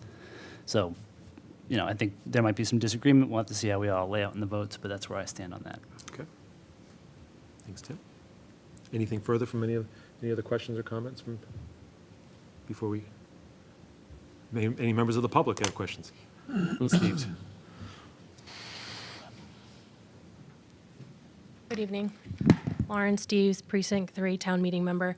The first thing is I'm going to agree with Mike's interpretation of the bylaws regarding the mixed use, basically, 1-bedroom studio, 2-bedroom. You're talking about families, single parents, couples. So I think that the way that Mike interpreted it would also be the way that I would interpret it as well. As far as approvals for special permits and waivers, in the last 3 years, there's been and approval for 44 additional units by permits and by waivers, 17 Elm Street, 63 Maple, and 10 School Street, and Maple Square. And then I want to talk a little bit about the compliance for, or the approval of a waiver. It says, in our bylaws, it states strict compliance with the provisions of the site plan may be waived for any of the requirements only if it is determined that literal strict compliance is impractical due to the nature of the use, the location, size, depth, width, shape, grade. The zoning bylaws are clear that the by right unit cap is 11 for this project. The developer requests 16, which exceeds both of the thresholds. A waiver may only be granted where compliance is not feasible and where the waiver serves a public interest. I don't see a hardship or infeasibility with this lot. If they can build 16, then they should be able to build 11. I don't see the need for the approval of the waiver, and nor do I think they meet the criteria of that waiver. Waivers and special permits are not meant simply for economic convenience or developer preference. And almost every time a developer gets up here, it's paired with an offer for an extra affordable unit. It feels like a quid pro quo. We'll give you an extra this, and you give us more extra units. And it feels like transactional bargaining and not focusing on community-focused planning. That one unit helps one family, but the added density time and time and time again for each project, you also have to think about the community as a whole and what that's going to do to this community. And while it may meet the letter of the law, sometimes it doesn't feel very ethical. I think we're all just asking for the town to slow down with the added density. Maple Square is now open, and there's many additional projects in the pipeline. You have 10 School Street, you have Danvers Hardware, that haven't even been built yet. If we overbuild now, we can't go back later and undo these approvals that we're giving. If we stretched our infrastructure or our traffic capacity or our public services too thin, and I think it would be prudent to pause additional density increases until the data has been collected on how it's affecting our town. And just some data for you for population standards is, in 2010, our population was 26,493. The July 2024 estimate puts us at 28,590 with a 0.6% annual growth. Now, to put that into perspective, we have 2,623 per square mile in this town, which is 3 times the state average of 895 people per square mile. With current and pending developments, a conservative projection adds 500 plus residents downtown in just the next 1 to 2 years, increasing our annual growth rate to 1.75%, almost triple our historical annual average over the last 15 years. It feels like Danvers is trying to bear the burden of solving a national housing crisis alone. And we've met and continue to exceed our subsidized housing inventory quota. Danvers is a town, and it is not a city. Many people choose to live here for its small town feel, and people shouldn't be shamed for wanting to keep the character and small town feel that so many of us grew up with and love. If others want a more city feel, there are many cities that provide that. We don't want the town to be eroded with overbuilding and increasing traffic, which are things that come along with overbuilding. And something else of importance to note is the consistency and the fairness of voting between the Zoning Board of Appeals and the Planning Board. In January, Ms. McCann came in front of the Zoning Board of Appeals on a different project for Pine Street and was not denied. They continued without a finding because they were not going to approve one singular extra unit on Pine Street. So the inconsistency between the voting of the boards on additional density is something that should also be considered. Thank you. Thank you. Okay, please, let's keep order. Keep order. Mr. Chairman, do you want me to respond individually or at the end? I think why don't you respond at the end, if that's all right? Okay. Thank you. Any other comments? Yes. I do want to note as well, just as we are doing public comments, we did, in addition, just sort of late received paper, documentation. We did receive, in addition, a letter from the Affordable Housing Trust. We did also, the Planning Board did receive a letter from Ted Blake, a resident of the town of Danvers, who expressing his opposition to to the proposal. I did want to make it, it was shared with the members, it's in our packet, but he's indicated he's not present today, so we received an email today. It was last night and was sent to the board today, so. Thank you. Noah Levitt, Town Meeting Member, Precinct 7. I have a question for the applicants, if that's okay, and then a comment. Through the chair. Yep. So my question would be, is there any market research data on the need for, they refer to family housing, 3-bedroom apartments. Do we have any sense in terms of the market need, any data that they could share about sort of the need for that sort of housing in Danvers? Sure. Attorney McKeon, is that something you can address? I think the town has addressed that in the recognizing the need for affordable housing, and the Affordable Housing Trust has recognized the need for family housing as well as all of the other different types of housing. The bylaw, the purpose of this bylaw is to provide housing, and in recognition that housing is needed. And there is not a requirement. I'll respond to an additional comment that has been stated. There is no requirement in the bylaw that there be a mixture of bedrooms within a project. The purpose of the bylaw, and that is the character-based zoning districts, as they are defined under the bylaw. The purpose of those is as a group to provide a variety of housings, variety of income levels, but certainly not a requirement that within an individual project there be a variety of bedroom counts. I guess the only question, and I'll, Mr. Levitt, just a moment, but in terms of mechanics, the only, I guess, the thing that I see that come into variety is if you have, for example, for a number of affordable units in a development, that you need to have, that they can't all be studios or they can't all be one bedrooms, that it has to match the housing type within it. That's correct. For affordable units, the bedroom count for the affordable units has to match the percentage of each type if you have different types. Sure. In this case, we don't, but it has to match percentage-wise. Okay, very good, thank you. Thank you. So yeah, I'm broadly in support of the project. I want to thank the applicants for the changes. I was here at the last meeting, so it's been good to sort of see some of the updates, especially the design, the transparency, the colors. I think it's a much warmer feeling building that I think fits better into that neighborhood.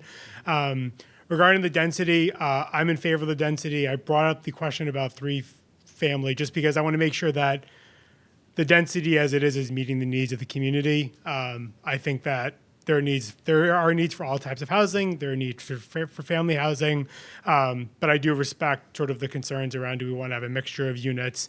And I look at that again only from making sure that we're meeting the community needs, so there is a diversity of types of units to meet that community need. I would also just echo some of the comments from other members of the board that I think the public interest speaks for itself in the need for housing. There is a need for housing. There's a need for housing that is affordable, which this will add some units there. And there's a need for families who want to move into our town. I think that 16 units, I think, people will talk about the small town feel. I think this fits really well in that neighborhood. It's on sort of the edge of that commercial district. Right across the street is the DCAT building, which is a taller building. So to me, it doesn't feel incongruous to that neighborhood. It's walkable to downtown, which I think is really important. I know people are always concerned about parking, but if you're living a quarter mile from downtown, you're walking downtown. Your car, maybe you're going to and from work. So I think it really fits well into that neighborhood, which I think is really important. So I just wanted to sort of support it. Support the density, support the need for family housing. And I think this will go a long way towards creating more housing options in the community. So thank you. Thank you. Okay. Ms. Ragucci?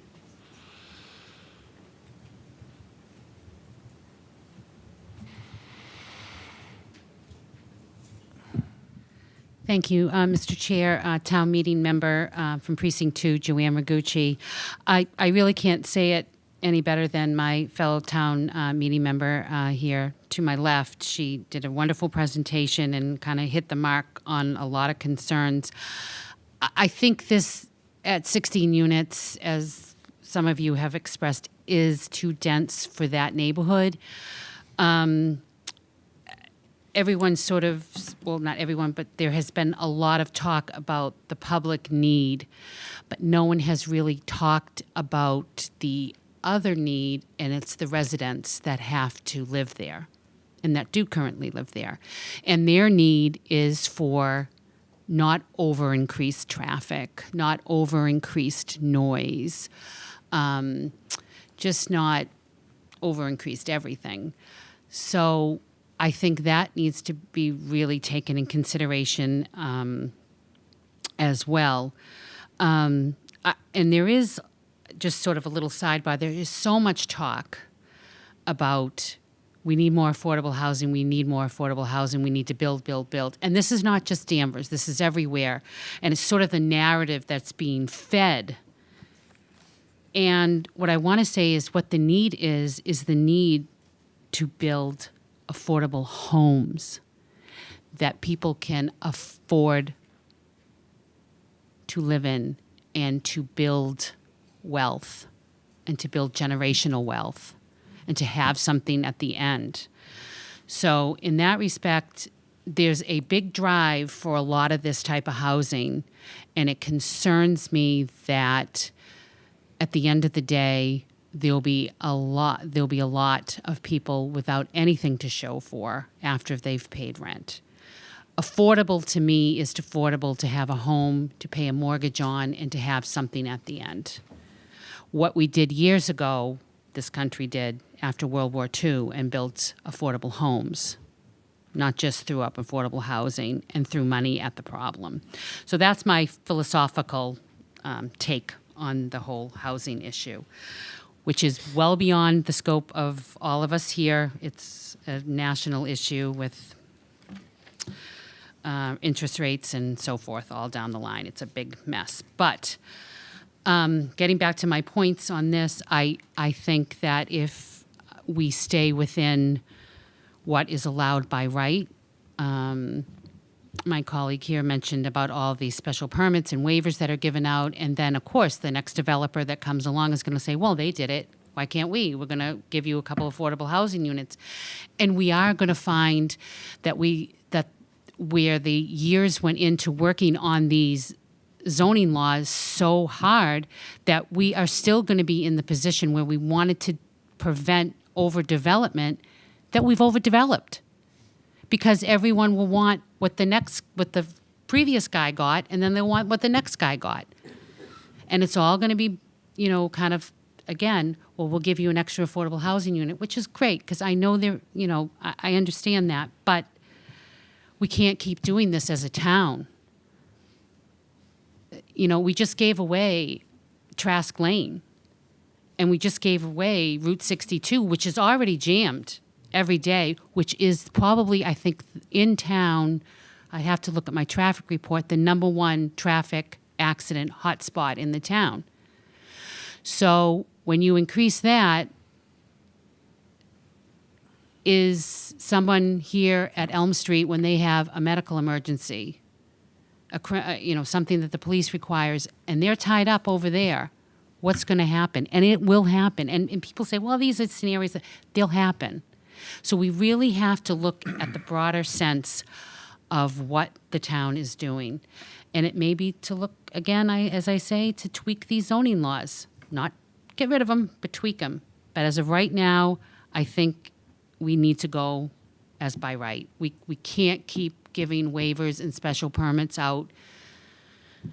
We're cutting our nose off to spite our face. Why even have zoning laws? So, but I would like to comment, I do like the new design. Thank you very much. We're getting there. I do also don't like the idea of a roof deck. I think that brings a lot more noise to the neighborhood. And where these are apartments and not condominiums, condos have sort of a self-governance within them. So time limits and things like that. And there can be consequences, fines on their units and things like that if they're violating those condo laws. Here, I don't know how it would do. So with the outdoor decks and the roof decks, I don't like. Things can hang off the decks. People will use the decks as storage. I see it. This is not Metro Boston. I will correct somebody who said that. This is suburban Boston, and we need to remember that. Thank you very much. Thank you. Any further? Oh, Ms. McKenzie, I saw you had your hand up before. Hi, Lois McKenzie, Precinct 3. I just had some questions. Going back to the last meeting or two, they said that their tenants, Danvers Dental, would stay in the building while they're doing the construction. How can they do that? Okay. OSHA will let that happen? Can the applicant address that question about the existing tenant and what? Because I remember we did talk about that at the meeting. Yeah, and the plan is that the existing walls and the existing ceiling are all going to stay in place, and we're basically building this building over the top of the dental office. You're erecting steel over an existing building with cranes, and they're going to allow that? That's the plan. Okay.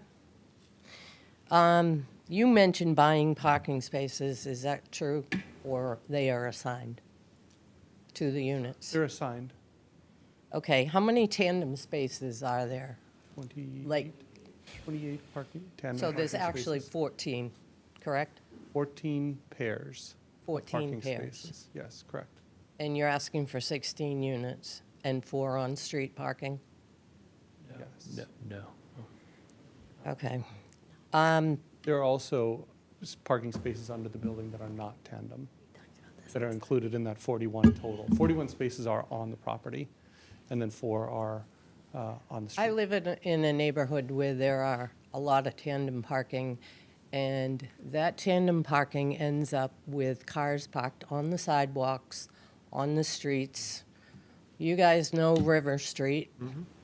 Constant on both sides. Grew up on Water Street. One lane, basically. That's just my point. Bringing up the 3-bedroom for all in one building, Josh mentioned, well, you might not want it all 3-bedroom here, and then you have another building and they're going to build a 3-bedroom.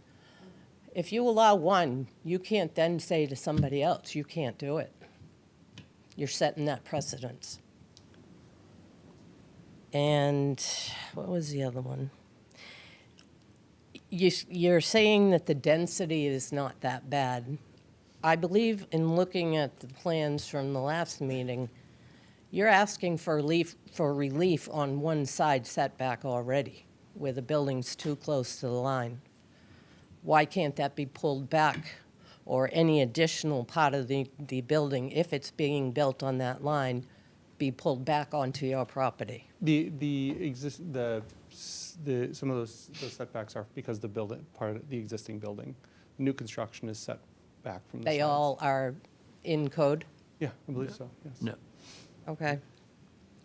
I agree with, Wait just a second. I heard one person say yes and one person shaking their head. Where's the concern? The 6-foot Sorry. setback on the corner. You want to pull back. up the site Yeah. plan, Jeff? Yes. You're Sorry. talking about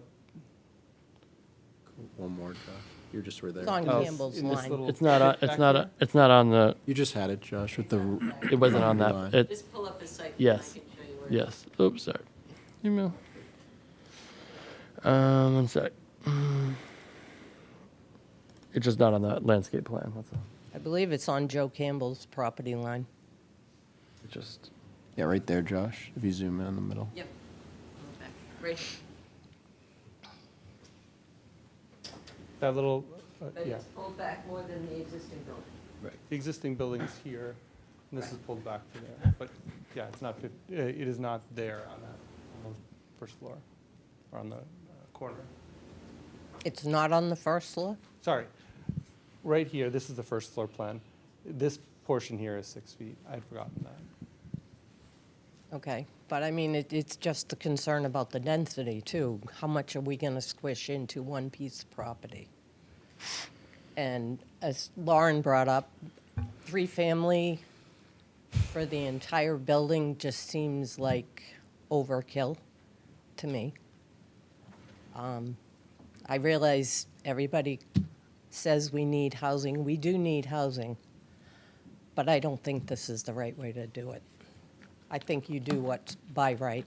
I don't know why we have these bylaws that we've spent so many years on trying to figure out the best way for the town. And then if you give basically money to the town, you're going to get back what you want. That's all I have to say. I see Ms. Samaday.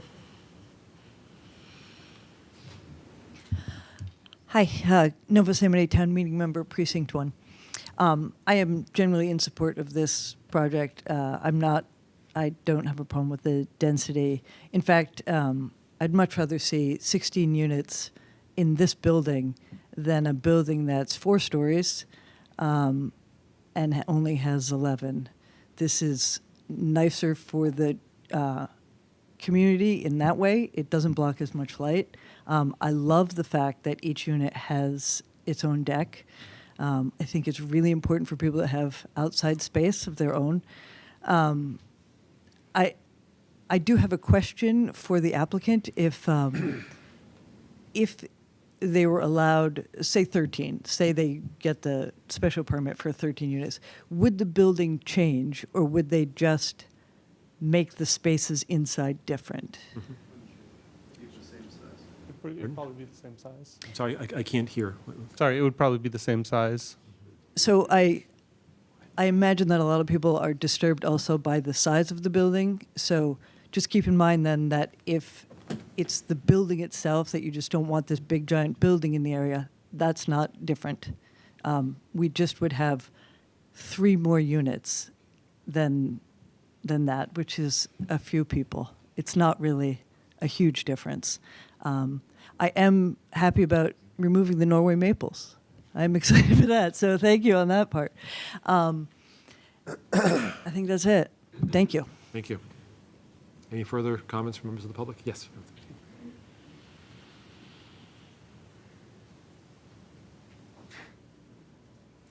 Good evening, Linda Polcari, Pine Street resident. Sorry, it's pretty cold over there. I'm like shivering. Chilly in here. So I just had a few questions, Mr. Chair, if you don't mind. Of course. I just was curious, what size units do we have at the Maple Square? Do we have like different ranges? I'm unfamiliar with it. Yeah, it's my understanding that they're different size units. Yeah, They're what not all units? They're not all 3 bedrooms, and Josh, It's like, there's 145 units.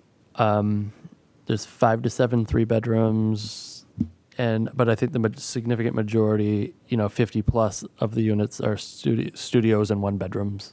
But And 2 bedrooms also? Yeah. 2 bedrooms also, probably like 30 or 40, something like 30 or 40. Okay. For a total of 145. Okay. So I would like to see a smaller, I would like to see the 11, and maybe we don't really need that many. If we only have 3, how many 3 bedrooms? I think there's only like 5 or 6 3-bedrooms in total at Maple okay. Square. I feel like it's just a lot of people in that one little area. And especially, I don't know how we came up with 1.5 parking spaces per unit, but it does affect the neighborhood. And I'm in the middle of that where I live on Pine Street. I have condos kind of down the street, and there's one particular residence there, and they have 8 vehicles, and they're all in front of my house. And I have to go pounding on their door because the oil delivery is coming, and they have boats and vans blocking the way for them to get into my yard. It's a big pain in the neck, and the neighbors aren't going to be happy. I'm not happy about where I am. It's a lot on the neighborhood. So I wish that you would consider that. I mean, it's draining, and I see the school bus trying to get through and all that. It's a big mess. So my other question is,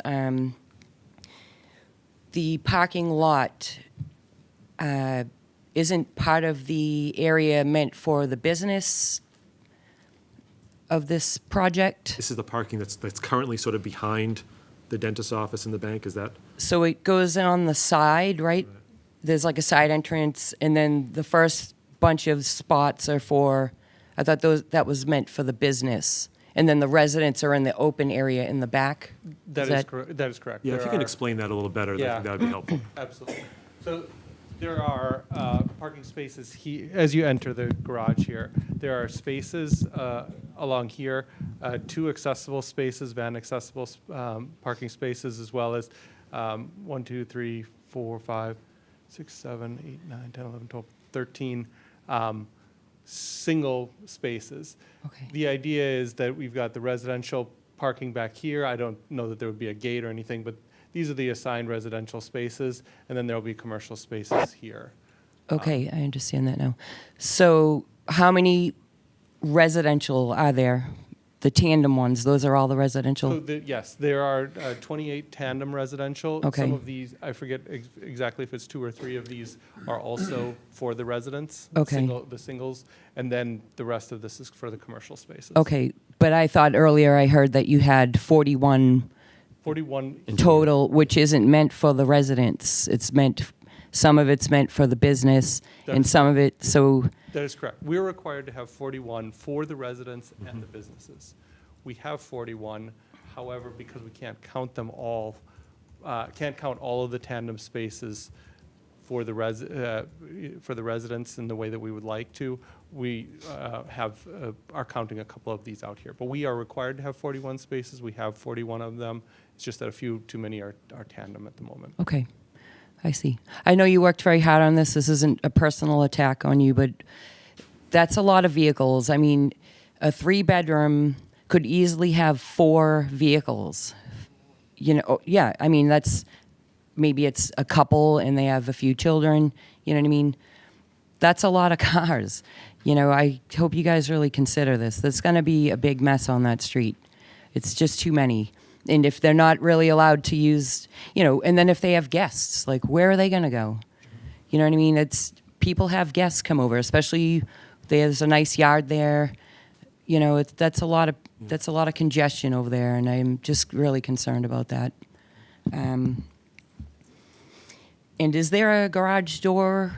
Yes, there would be a garage door. Oh, it's there, pair of okay. them here. Yeah, so that when you're walking past, it's So consistent, but there are garage doors. is it going to be like open during the day, or do people have a Be on motion button? detectors, when cars approach, they'll open. And Okay. So that will activate any time, like any time someone needs to get in there, it'll open. Okay, I was just confused about that. Yeah, no, absolutely. Okay. We want a sense of security, separation from there. Okay. But also, yeah. Okay. All right, I think that's it. All right, thank you for your time. And you raise also a good point. I just want to ask just about parking, like, what's the anticipated for guest parking? Is it a sort of thing that you would, that either someone parks in an empty tandem, or they go to the public lot down the street? We would assume that if they're guests, they're probably going to be someone off hours from the dentist office, from the other commercial space, and they would likely be able to use some of these spaces. Would they have a clicker to get in? How does a guest get in there?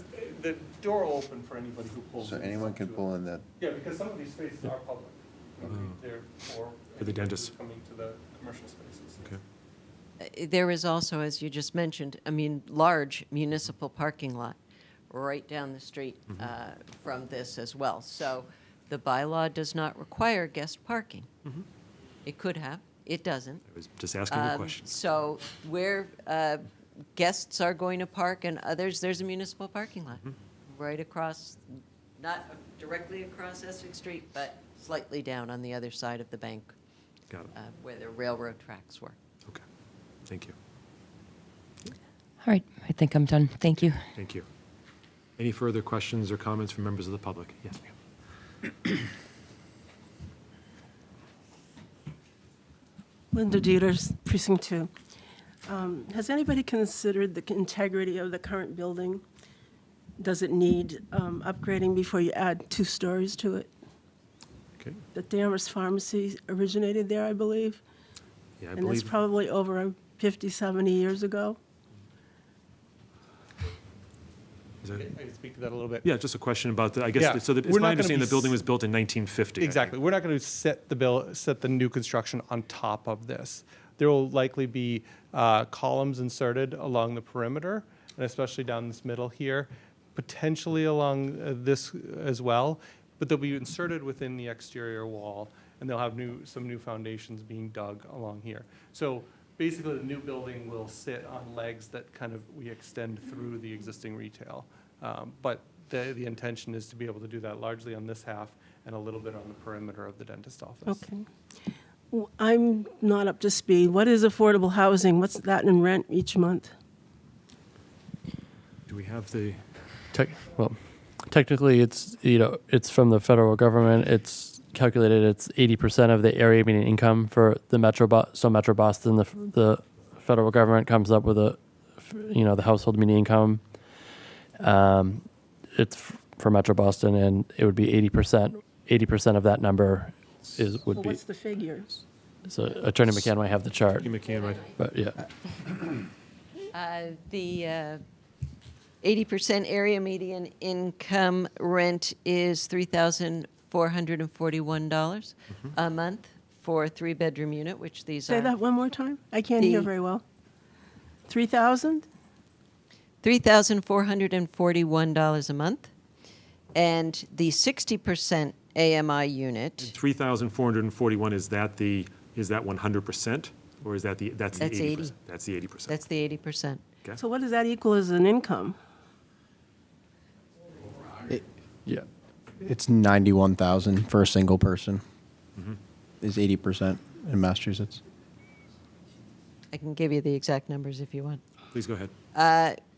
If we consider a 3-person household, let's just talk about that since these are 3-bedroom units. 119,100 is How the much? 119,900 of the area median income. Still didn't get it, but whatever. The unit that will be at 60% AMI is significantly less. It makes a difference, that 60% to 80%. The unit at 60% AMI is $2,580 a month. Okay. That's about $100 a month. $1,000. Or sorry, $1,000 a month difference. Right. So it's significant. Okay. Ms. Dieter, What do any people do further who questions? only live on social? Pardon? What do the people do for affordable living for the Social Security only? That's not affordable in my book. Yeah. Okay. I just agree that it's too dense for the neighborhood. They're overbuilding. They don't need 2 stories. 1 would be sufficient. I think they need to fill up what they've already built before they build more. How well is Maple Square getting filled up? I'm not. Do we know the figure on Maple Square? I just looked at the 3 bedrooms. 1 of the 4 is available on their website. I would say, anecdotally, I've heard that Maple Square is filling up very quickly. I didn't hear what he said. It said that's been. It is it is almost full. I don't have the exact number, but it's filling up very, very quickly. And when's the retail going in? We're not here. Yep. That's. I'm not sure that's germane. I'm not sure that that's germane to the conversation here with respect to Okay. this. One more thing. I don't know if this is appropriate now or later, but I had an incident today where I live. 75 Sylvan dug up their parking lot without any warning to our neighbors. Okay. It was like an earthquake hit, constantly all day long. They didn't address us when we tried to talk to them. Sure. They just ignored us. And if that's the way commercial and residential get along, then it isn't going to work. And our area in Tapleyville is particularly being bombarded with condos. And I think it's time to move it around the town a little more. Go put it up in the prep. Okay. Let's see what happens then. Thank you. Thank you. Mr. Bates, I think I saw that you had your hand up.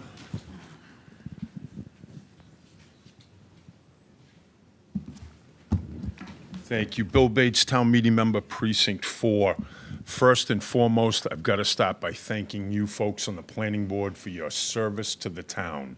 The work that you do is so appreciated and so important. I've been a town meeting member for 30 years. I worked on the zoning that allows this type of project, and I am torn as far as, I'm glad I'm not sitting in your seat because I don't know whether the number is 11, 13, or 16. I would like to ask through you, Mr. Chairman, if you take away the 3 units and you went down to the 13, the building size would stay the same. Could somebody explain that to me, please? All right. That's something that the applicant can address. So the current units are designed as 3 beds that are 1,300 square feet. If we were to be forced to move down to 13 units, those 1,300 square feet could be a little bit more spacious. Maybe they're 1,400 or 1,500 square foot. They might be 3 bed. They could be 3 bed plus office. A lot of work from home people. So we could start to introduce additional amenities into each of these units. But as you can see, all the other building metrics, we could even pull back the 6 foot, could meet both the guidelines and the zoning code. Thank you, Mr. And we could add a story. You know, I want this. You could do what? And it could be a 4-story building. Like we could reconfigure it in a different way in order to do that, because those are all within the zoning code allowances. Aren't you seeking a waiver for the height? So we are, and I was going to talk about that a little bit. The building could be 4 stories. What happens is above 35 feet, we are required to set back on these 2 street faces. Yeah. In order to do that, we would either have to kind of set significantly back on the 3rd floor, or we could, we had initially looked at a strategy where we would tear off the roof of this building in order to bring the whole thing down 10 inches. But we are asking for what equates to a height variance of 10 inches, but that has to do with the setback. We actually could go up to 45 feet if we set the 4th story back. But you're asking for a waiver for this plan. For this plan, yes. And we're not forcing you to go to 16. You're asking to go to 13, and then you're asking to go to 16. That is So correct. you're not being forced. You're asking us for waivers. We are. We're not being forced to go to 35 foot 10 along this face. We are asking for So that you could waiver. comply with the 35. We could, yes. Or we could comply with the 35 or the 45. It would just change the texture of the building. Does that include the elevator shaft, the 35? No, the elevator shaft is not included, and the stair head houses are not included in the 35, but they're under the 45. And even if they went above the 45, I believe there's a zoning rule that allows emergency and elevator shafts to go above that height. Your elevator override is below 45 with the 35-foot building? Yeah, I think so. It's only 13 feet above the top of the here. So 35 plus the 13 is above. Override itself at the very top would probably be over 45. Yeah, okay, that's what I thought. It'd be 38 foot 11. Yeah. Or 48 foot 11. Got it. May I, Mr. Chairman? Sure. The other thing, I wanted to go back to the gentleman at the May 27th meeting that's a resident of Essex Street, had the real concern of the old trees that he had. You mentioned they had a tree expert go out there, but I kind of missed why the town is telling them they got to take those trees down when the gentleman wanted them there for privacy. Okay. Can I ask about the trees, like sort of the gentleman's question? So a Norway maple is one of a number of trees and plants that the state of Massachusetts considers an invasive species. The town of Danvers has adopted the same rule, so that when you do work in a property like this, you are required, or I believe required, or at least requested to remove the invasive species. I'll have to do some more homework on what that means, but thank you. As I said, I'd like the project to succeed. 3 bedrooms, don't forget 2. That's a single mom and 2 kids, 1 boy, 1 girl. That's a very underserved population. And these homes could help them with that. I like the 3 bedrooms. I have no problem with them all being in one building. There's not enough 3 bedrooms. But we have to be, like I said, I don't know the right number. If it's 11, 13, or 16, it's got to be a viable project. I understand that.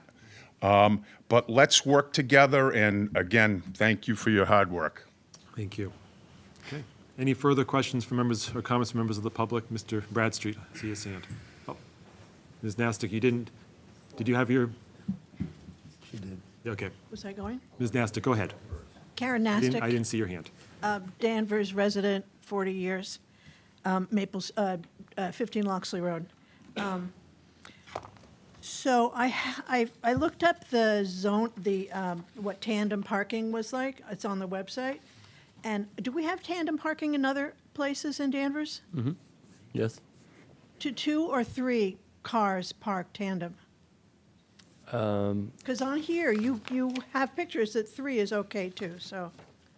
I mean, if the zoning allows it, I mean, I don't know if we have any instances where there is the 3, but I mean, the I don't think request that. here is 2. Yeah, right. I don't think that's what's being proposed here. But you do allow Danvers to park 9 cars together, 3 deep, and have to back someone up past 3 cars to get out. I think that cuts out a lot of people. And I think it makes bad blood, unfriendliness to your neighbors when you're backing out past other people's cars. Now, this proposal is for 2 cars, piggybacked, which they call tandem. So you have to back up, and here I'm reading from your listing. 2 parking spaces in tandem shall have a combined minimum dimension of 9 feet wide by 30 feet in length. Right. So that is the amount of space that you have to back straight up and not hit anybody every day. I think that is untenable, unfair. I don't think it's Danvers friendly, Danvers. I had occasion to look over the survey of 2017 by Blue something. You know what the name of it? Blue Earth, Blue Sky? Blue something. It's on the Danvers website right now so far. And it said that 95% of the people who lived in Danvers were happy, the 700 that answered the survey, were happy with the way Danvers was. That's the same year the zoning was redesigned for downtown. I don't get that, how that happened. 2019, COVID happened. Guess what? It was redone. The zoning was added to. The whole thing is making me really unhappy with the history that I moved to Danvers for, which was when they built the library underground to accommodate the children's library. They made the new police station look like the House of Seven Gables. Countless, the new island that made 8 new parking spaces downtown by not adding any changes except for this little island, this little triangular island. Now you could park on both sides of it. They were so smart in the way they made changes that it's just doesn't seem like my Danvers anymore. Although there was a lot of controversy about the elimination of angled parking in Danvers Square. Just, Who's talking about angled parking? well, I'm sorry, you were talking about the downtown, so do you have anything further? Yeah, I do. Thank Okay. you. Thank you, George. Mr. George, I appreciate your serving on the board, and you all spoke very well tonight. Thank you.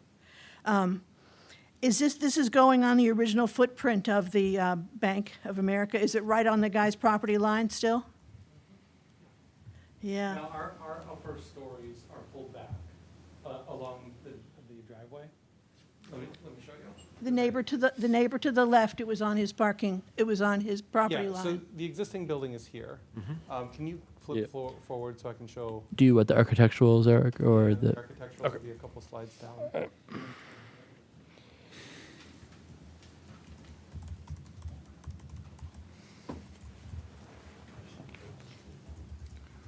So, go back here just a second. Up or down? One more. The other way? Sorry, I forgot that I have this in between. Keep going, one more. One more.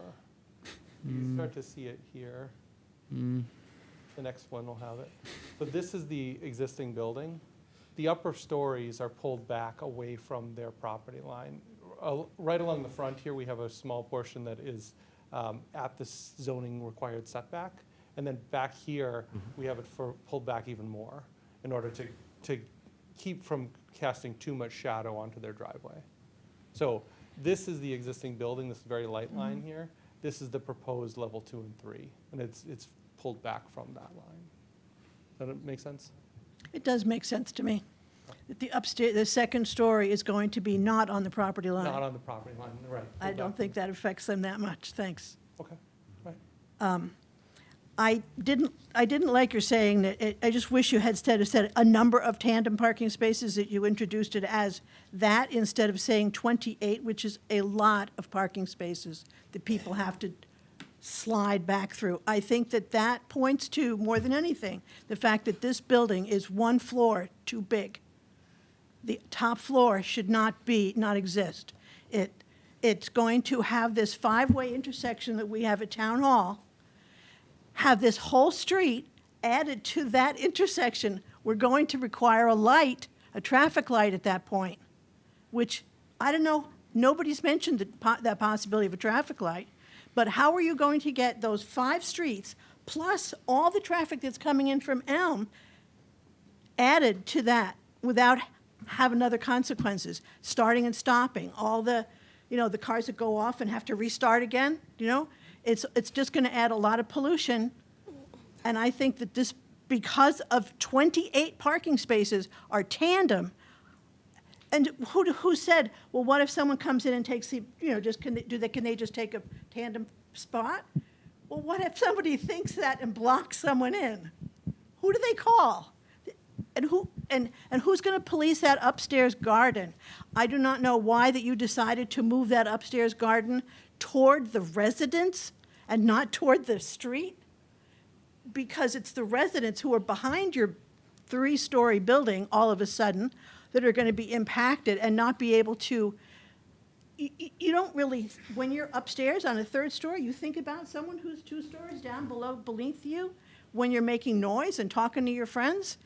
I don't think that's where I don't think it belongs on top of the building in a residential area. It's inviting noise. What else did I have? Anything further? We have to. Yeah, I think you're a floor too big with this whole building. I don't like, if the dental office is upset about the 10-foot ceilings they need, if you drop it down a floor, that's not an issue anymore. You can keep that, and then you'll be within the limit that you're allowed to have for the height of the building. Traffic light, I think.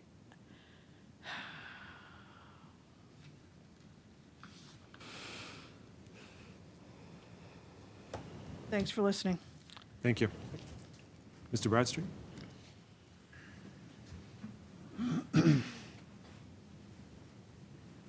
Again, Bill Bradstreet, Town Meeting Member, Precinct 1. I live on Essex Street, and this project is too dense. But at my age, I'm not going to have to live with it long. Everybody else will. It's too dense. Move some of the housing that they need. There's a lot of open space in town.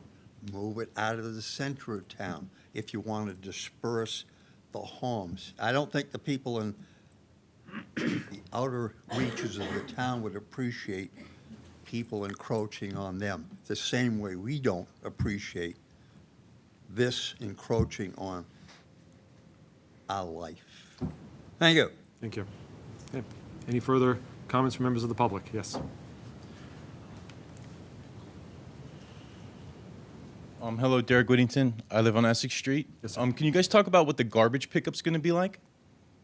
Yes, could they address the? So this would be a public, privately managed building. There will be regular pickups. They'll sync it within the building.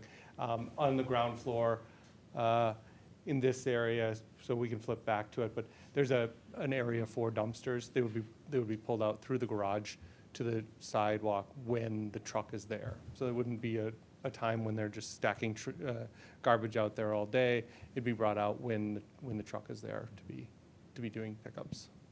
Okay. A private company, they have their own thing, it's not on the town? Yes, yeah. And then, could you talk about when you're developing something like this, when does the tandem parking come in? Is that your first pick? So, You're doing the development, everything's perfect. Do you say, let's do tandem parking? I don't know. Tandem parking is allowed within the city. No, I'm asking you, where does, like. Direct any questions to the chair, please. Thank you. Qualitatively, where does tandem parking go when you're on a development? Is it your first pick? Is it in the middle? Is it a last resort? No. Yes, with respect. The reality is we look at all the things that are affecting the site. And we really very much wanted to make sure that we had a large green space. Now, there are a number of different ways that we could provide the open space requirements. Roof decks are encouraged, decks are encouraged.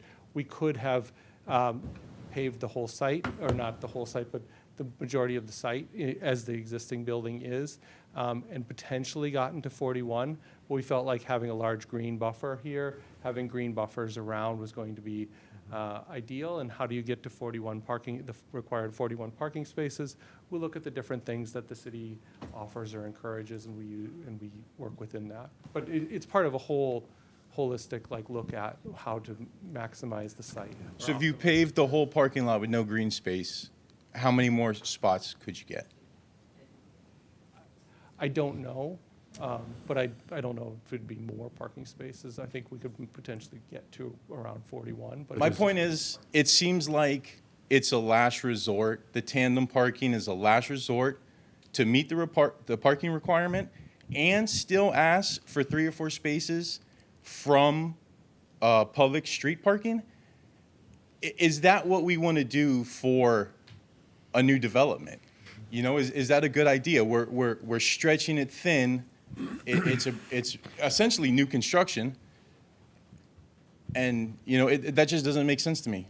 It's a last resort choice for them to meet the requirement to get as close to the waiver requirement as needed. Let me see what else I got.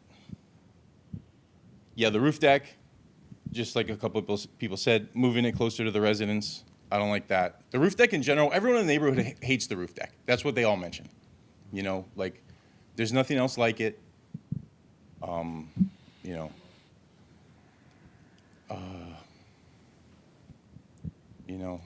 another thing, you guys talk about the parking lot between this, then there's the bank parking, then there's the parking lot, and then town hall.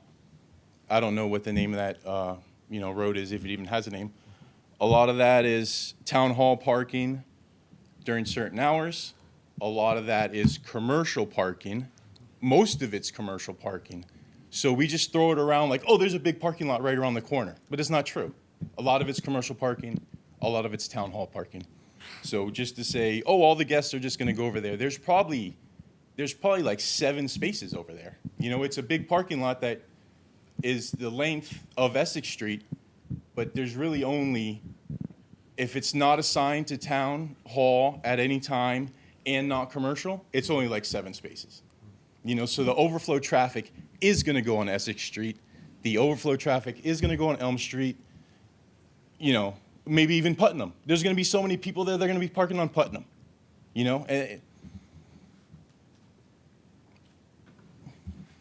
I didn't write anything down like she suggested, so you're going to have to bear with me. Okay. Try to keep it as concise as you can, okay? I think I'm doing pretty good. Okay. Another thing, the tandem parking. You could pitch to the people, you can walk downtown. Our apartments are so great, you can walk downtown. Because you're going to have to walk downtown because your roommate blocked you in. You guys should put that in the pitch. Okay. Right? Yeah, See? okay. Thank you, dude. Mr. Whittington, you're out of order. Can you just, I think I'm doing fine. I think I'm doing fine. You're out of order. no. You can't insult the applicant or the members Who of the am I board. insulting? You can't affront. This is not for you to get applause. This is you to make a statement or ask questions. I think I'm doing fine. I'm a resident. You are. Who is As are we. 100 feet Right. from this development. We understand that. He's telling me I'm out of order? What did out I do of that's order, out of order? insulting others. How did I for- insult somebody? This is just for asking questions of the applicant or making your statement. This is what you're allowed to do. That's what I've been doing. Okay. You threw me off now. Sorry. It's okay. Let me see. There's one more thing I wanted to talk about. The trash we got, tandem parking. Well, you guys threw me off with you being out of order, and I lost my train of thought. I'm not out of order. But thank you guys. Thank you, sir. Any further comments by the members of the public?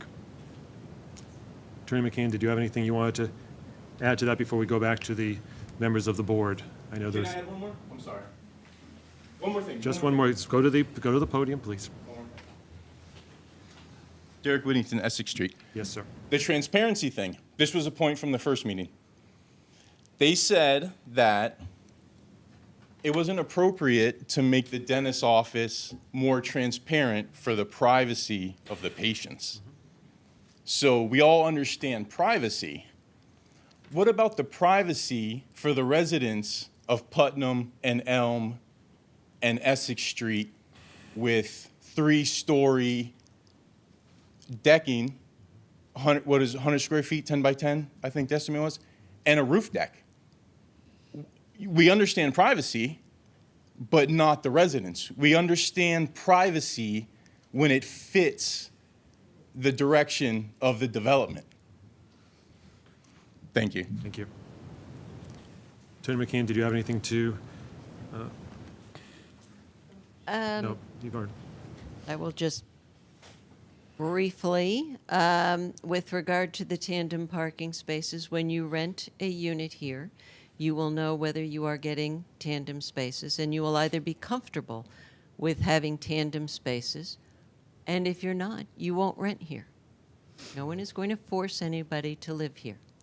Tandem parking spaces are specifically a permitted parking layout under the zoning bylaw. So there's nothing unusual about tandem parking spaces. Lots of single-family homes in the olden days, including mine when I grew up, had single lane, 2 parking spaces, and if cars had to be juggled, they had to be juggled. And if you're not comfortable with that, you don't rent here. Roof decks, 17 Elm Street was approved with a roof deck, so this is not the first. It is specifically a permitted outdoor amenity space that is recognized in the zoning bylaw, and I was certainly part of all of the hearings that went on, and roof decks were encouraged and are encouraged as a gathering space for the residents. So that is a permitted use here. The bylaw is huge. The bylaw is complicated. So when we look at a site, do we look at one thing first and nothing else? No. It is an overall review of how we can redevelop a site that is currently partially vacant to meet the needs of the bylaw and the intent of the bylaw, and we think that this project certainly does. The design of this project started over a year ago. Many meetings with town staff, with the development team, trying to determine how best to lay this out. We have a 3-story building in a district that permits 4 stories. We have all of our required parking spaces, 41 spaces are provided on site. We need to take credit, and not reserve, but credit for 4 of the spaces along the street. We have an additional affordable unit. We're meeting the housing needs in the town, at least making steps towards meeting those needs and providing family housing. We think this is a project that does in fact meet the intent of the character-based zoning districts, and the elements that we've included here are elements that are permitted under the bylaw. We request your approval. Back to the board. So any further questions or comments by members of the board having? Yes, you may speak. One more question. But we're back to the board for deliberation. Linda Data, Precinct 2. Yes. Is the Downtown Improvement Association still in effect? No. So what are we building these places for what do we go and shop at downtown? Because the downtown doesn't seem very active. Yeah, that's not, I mean, I'm just asking because I think that needs to be worked on before we build all these apartments to have people walk downtown to what? Ma'am, as this was mentioned earlier, this zoning took years that this board worked on for several years. We had over 30 meetings with the townspeople, invited town meeting members who represent the townspeople, and this was voted on almost unanimously. I think unanimously, unless Mr. Zuber voted against it if he was still on the board. But other than that, it was probably 99.9% voted. So for people, it always amazes me when you look at social media and people are saying over improvement. This is what the town voted for. This is what the town meeting members voted for. Voted for this type of building of the. Yes. Okay. This was voted, and this was extensively studied. Over 30 meetings. What happened to the Improvement Association? I don't know. I'm not sure that's relevant. Because it doesn't seem like it needs to go hand in hand, doesn't it? I mean. There is no more Improvement Association. That's been probably gone for Point. probably 10, 15 years. So we have a planning staff, we have town meeting members who participate in the zoning of the town, and we've had. I'm not trying to was- be argumentative. I'm just trying to say, I've lived here a long time, and the downtown was a vibrant place once. It's no longer. And the people who live here, that come in, treat it as a bedroom community, but they don't shop here. We don't even have the Liberty Tree Mall to go to anymore. So if we want to be vibrant as a community, we need to develop the downtown area that goes hand in hand with people living here, coming in like this. And I think that's part of this, and that's part of, I think, what has been done with respect to this very well-studied, these zoning changes to bring more people to downtown, to be able to bring a more vibrance to the downtown. I think that's Okay. that's part of. I'm probably comparing apples to oranges, but I don't see it being the same way it used to be. That's all. Thank you. Okay. So back to the board. So are we closing the public hearing? Before we, I would think we'd have to do that to stop the comment. Yep, I think we have I'd like to entertain a motion to close the public hearing. Mr. Chairman, are you, I guess I would like input from staff as far as what hearing you are closing it on. You have site plan, and you have the special permit. So I think we do special first. Yeah. I think you could be prepared to vote on both elements, or perhaps you're voting on the special permit and waivers. I would anticipate we'd be looking at the special permit and the waivers. That's right. Not the site. Not the site. plan. Yep. So you don't want to close a public hearing relative to the site plan. Right. That's correct. Yep. I would, Motion to close the public hearing for special permit and waivers. okay, motion's been made by Mike DeCoulis. Is there a second? Second. Okay, second by Jean. Okay, any discussion on the motion to close the public hearing on the special permit and on the waivers? Any further discussion? All in favor, please say aye. Aye. Aye. Any opposed? None. Okay, let's back to deliberation on the special permits and the waivers. So, any discussion in terms of from the board? Unless anyone's position has changed from what we shared earlier. I don't think mine has. Yep. Move the question. Okay. I just found something for a point of reference. The average price for a 3-bedroom home in Danvers, Mass. Is around $738,000. And I know that there was some discussion about the price of even the 80%. It seems high, but it's very low compared to buying a home with the same number of bedrooms for the average price of $738,000. So that's all I have to say. Okay. Member Sears is asked to move the question. You can do Michael's comment. You can have Mike's comment if you want. Go. No, I don't have a comment. I was just asking, are we voting separately, or is it? Yes. Okay, so which one are we talking about right now, I guess is what I'm trying to ask. Special permit and then waiver. That's what I If, would, We're voting on that. yeah, okay. Waiver should be fair. But waiver should be first, right? Because if you say yes to the special permit, you're saying yes to the waiver, correct? I mean, if you say yes to the waiver, you're saying yes to the special permit. Correct? well, I think it's two separate, Contained within the two, though. It's contained within the motion. it is contained within the It's all part of the the motion. draft motion, yes. Okay.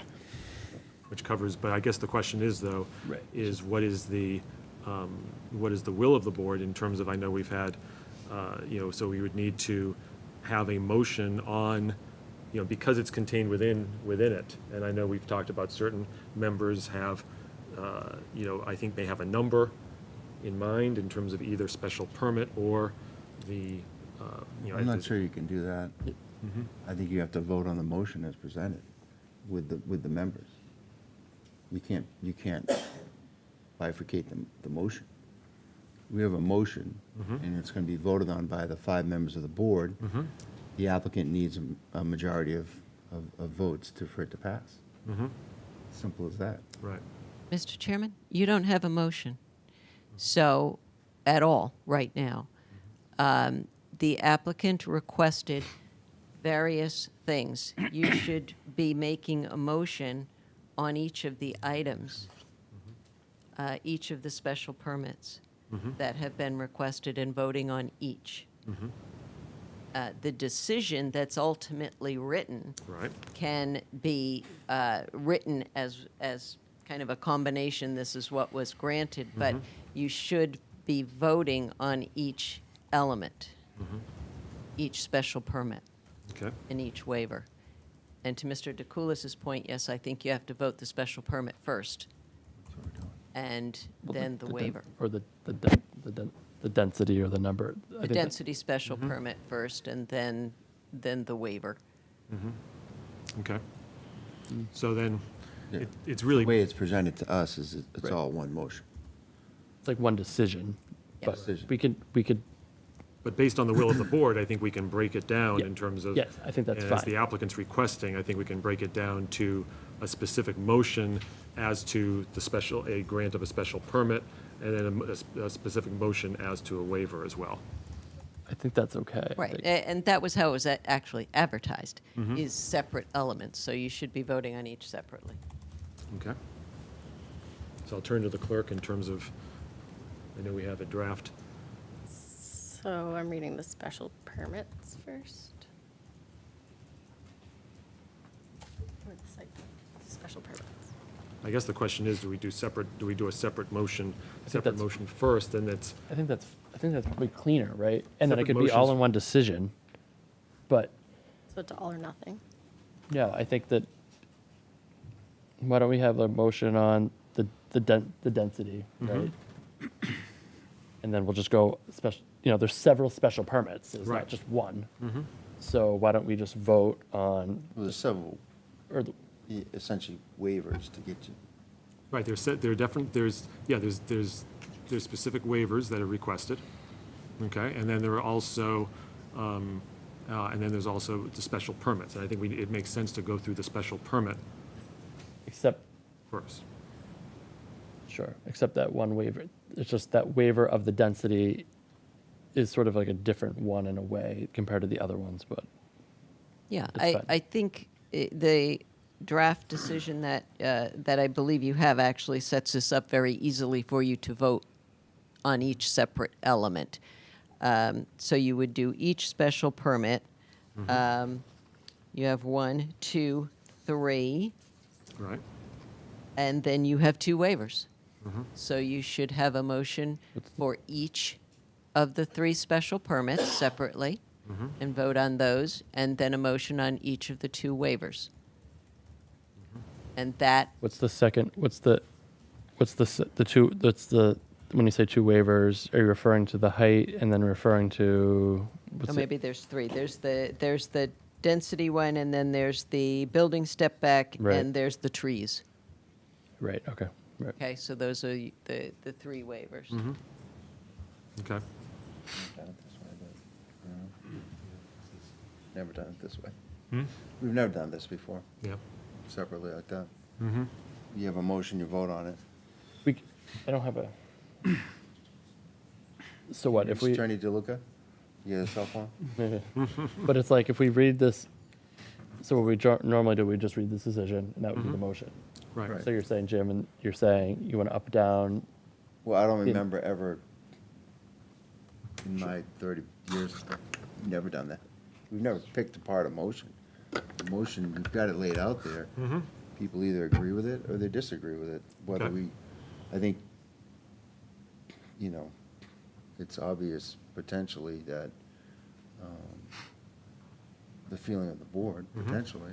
And I think- her way of doing it was the applicant's attorney, yeah. who's advocating for the applicant. Could we even possibly approve the site plan if we only approved part of the waiver? Because it would be then disconnected. Well, I think They're that. not asking us Yeah. to close a public hearing for the site plan. Yeah. Right. I think they're waiting to see the Yeah. response to the special permit. Right. And then they'd have to come back with a new site, with a Yeah, that's what I meant. modified site plan. Yeah. Which they could, even if we rejected the entire waiver in special permit application. Right. Mr. Chairman? So voting would have the benefit, voting on each one would have the benefit of a more targeted reapplication should they come back. So I do think there's, I mean, I hear your point that that's not normal, but that would be more efficient. Attorney McKim? What happened, I think, earlier this evening was perhaps a premature closing of the public hearing. Because normally what this board does is go down the row and tell how you are feeling about the project. And that really didn't happen. There were questions, but there isn't an indication necessarily, having heard the audience and heard our responses, there isn't an indication as to the feeling of the board members on these items. So that the public hearing was closed before that interaction with the applicant, which typically happens, was done. You had the opportunity to poll the board, which I think you could have done. Are you asking for that now? I think it would be helpful to the board and helpful to us. Yep. And perhaps what you can do is reopen the public hearing and poll the board. And allow us to have the usual interaction that we typically have. That's where the conditions sometimes are generated, is during that discourse. You want to make a motion?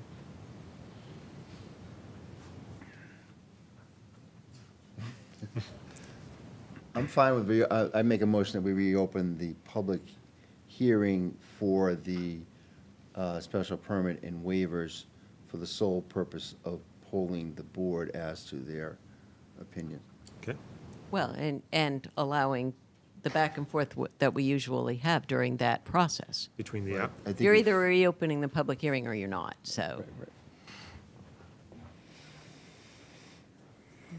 We've had the back and forth throughout this meeting. We've had discussions, you've presented, Right. and we've heard it. And,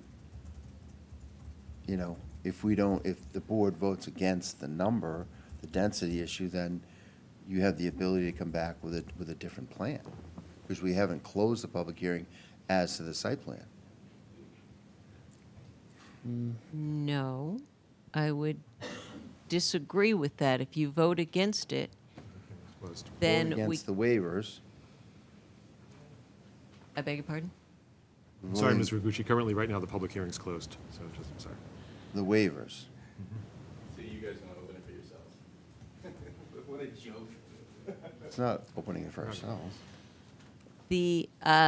If you vote against the special permit, then we can't come back during the site plan process and present something different. Right, that's true. We are barred at that point without going through another whole Starting from scratch. process and asking permission. And it's going to add an unnecessary step that I think isn't really intended. I think we should have a polling, you should reopen, Yep. you should poll the board. Let's figure out where, because we don't know, quite okay. honestly, where you stand. Yeah.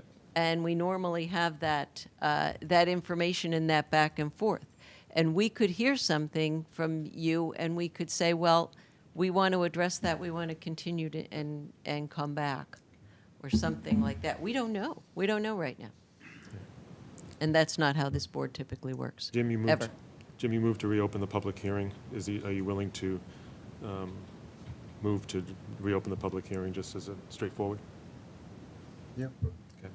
So Second. moved. There's a second by Tim. It's a motion to reopen the public hearing. First by Jim, second by Tim. All in favor, please say aye. Aye. Aye. Aye. Opposed? None. Okay, public hearing is reopened. Attorney I would McCann. ask that we poll the board. Okay. Poll the board with respect to? The project. Okay. All right. Tim Spittle? In favor. In favor. Jim? Not in favor. Not in favor. Yes, in favor. Can I just clarify, this is everything or nothing right now? What is your poll requesting, Attorney McCann? Are you requesting we vote as the entire project, or are you asking us, you have a specific question? Oh, I think as we typically do, I'm asking to poll the board how you feel about the elements of the Got project. it. So I am not asking for an up or down on the whole project. If you have certain elements Sure. that you like, certain elements that you Okay. don't, let's do Okay. those. Very good. Tim, you said in favor, nothing. Jim? Not in favor. Not in favor. Okay. I don't know that my question was answered. I think what she's asking is I think she's interested in a discussion in terms of if you have specific things. So it's not a vote? No, this is not a, Okay. Yeah. I think this is your opportunity to say what you like about the project, what you don't like about the project. Sure. I guess a follow-up, sorry to delay this more for everybody, I apologize, but I think, Attorney McCann, that you did a very good job explaining the special permit and what your team has done to meet the special permit. Josh, a question for you on that. If the way this is all written, and I apologize for my lack of knowledge on this, but if they are doing the things and meeting the things that are in the zoning requirements, are we then here to vote yes or no on their doing those things? Does that make sense what I'm asking, or is that? If we feel as a board, or me personally, that they're Yep. doing the things that Attorney McCann laid out, then is that what would grant a yes or no vote in terms of the special permit? Or is there more to it than that? I guess I'm not understanding. Is anyone understanding what I'm You're asking asking? if there's discretion? Is there discretion, I guess, or Well, the special permit has criteria. So I think we there's talked- by right, which Yep. obviously you have by right. There's the special permit, which in my opinion, you've laid out what the special permit items are, and you've done a good job successfully meeting those things. So So that- therefore, is there discretion beyond that, or is it they've done? And I'm not saying I'm Yes. for or I mean, against. there's I'm even- asking a question. There's to even understand. discretion, even the special permit. Like the special permit is a discretionary permit. So even the Correct, but 12 what and are 13 units what are are- our votes based on? Are they based on successfully accomplishing the things that are listed in the zoning bylaws as items? in particular, are we talking I guess, are we talking about the density in particular? Is that the one? I'm talking about all the items that Attorney McCann laid out that they said that they met, and I agreed with them meeting. Or is that where we're saying yes, they should be granted a special permit, or is there more discretion based on that other than just meeting those requirements that are listed in our zoning bylaws. Am I confusing everybody on the board? A little bit. No, I had the same concern when we talked on Danvers Hardware, right? Because there's the special permit, there's the waiver. The special Correct. permit, there is discretion. They could do the whole list of public realm improvements. You can just be like, I don't care, I don't Yeah. want to do it. Right, for Same sure. thing for waiver, but it's Right. less clear what the actual requirements are beyond. Yeah, there is no- There's more right. discretion for the waiver. Okay, so then I guess because there is discretion, I'm going to go on the stance that if you meet the letter of the law for those special permits, I agree that those things are okay in my book for special permits. I have less certainty about the waivers. Is that clear? what I'm stating, or all of them are the I'm talking about the density right now. Do you want Yeah, to talk right. about the other ones as Yeah. well, or? It's just the height If one. you have an issue with Right. the other ones, it would be helpful to know that too. So what I'm hearing Not is to put you on the spot, but No, I'm just referring back to what they are. So sorry, I apologize. One of them's the height. That's the 35 feet. The 10 height doesn't inches. bother me. And then the other one is the trees that they need 23 and they're providing 17. That's for a waiver? Or Yes, that's that's just a waiver. So that's just a simple, yeah. So I guess I'm talking about the density as Right, a whole then. right. Sorry for the long-winded yes or no answer.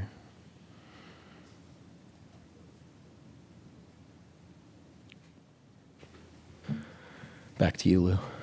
Jean? Yes, I think that there is a need for this housing. Some people don't like renters, but I do think that it's a good stepping point for people who want to move to our community to save money to buy a single family home. So yes, I'm for this project. Coming back to me, I think that I probably telegraphed it enough in my comments, but just in terms of my thoughts in terms of to poll me in terms of my voting, in terms of, and I appreciate all that's been done, especially in terms of some of the some of the architectural concerns we had, as well as the color, the ground level transparency. I think that was definitely a concern I had. In looking at the zoning bylaw and I would be in favor of, I would not limit it to just a matter of right. I think that the applicant has provided with the addition of the affordable unit, with the additional, the additional sidewalks. I mean, all that falls within the density bonus requirements, particularly that additional, unit being at 60% and the other two, which were required anyway, to be at the 80%. I appreciate that. I think that definitely, so I would vote yes in favor of 13 units by special permit. It's set forth within the, it's set forth within the zoning bylaw. The waiver, I would vote against it. I don't think that and I understand and I hear what the applicant is saying about and I'm not going to discount what they say about the number of units, the particular style of the 3-bedroom units. However, though, I also do want to be cognizant too of the residents, of the neighbors. I've been born and raised in Danvers, so I definitely want to take into consideration the residents' concerns as well. And so given that there's language within the zoning bylaw allowing for the special permit, I think that they've satisfied the special permit criteria. So I would be in favor of the 13, but I would be against the 16. The other aspects, other waivers, other special permits requested, I don't have concerns with those. The density is where I have the issue. All right. So Mr. DeCoulis hasn't given us his opinion on the waiver. I thought I did. Waiver density. Oh, The special permit, which was up yeah, to I said yes to the special permit, and I was leaning on no on the waiver side of it. Yeah.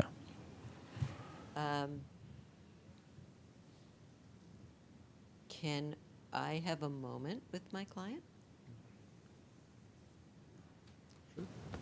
Thank you. Shall we take a? Can I use the bathroom while we have a moment? Should we take Break? Those break. 15 minutes. How long? 5? 3. Let's do a 5-minute break.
Probably should have made a motion to pause last time. Probably should have made a motion to pause, but whatever. okay. Just I say couldn't motion, see her just the whole time. open it up again or whatever. Okay. Okay, we had a short break and we are back. We had a short break and we're back. Attorney McCann, did you? Thank you, Mr. Chairman. Yes. Yes, we have had an opportunity to digest all of the comments. Sure. And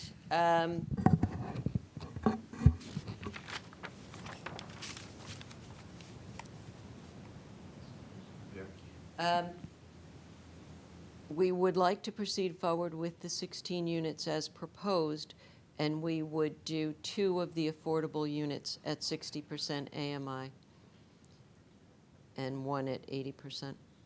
So we're giving an additional 60% AMI, and remember that's $1,000 a month roughly in lowered rent for that unit.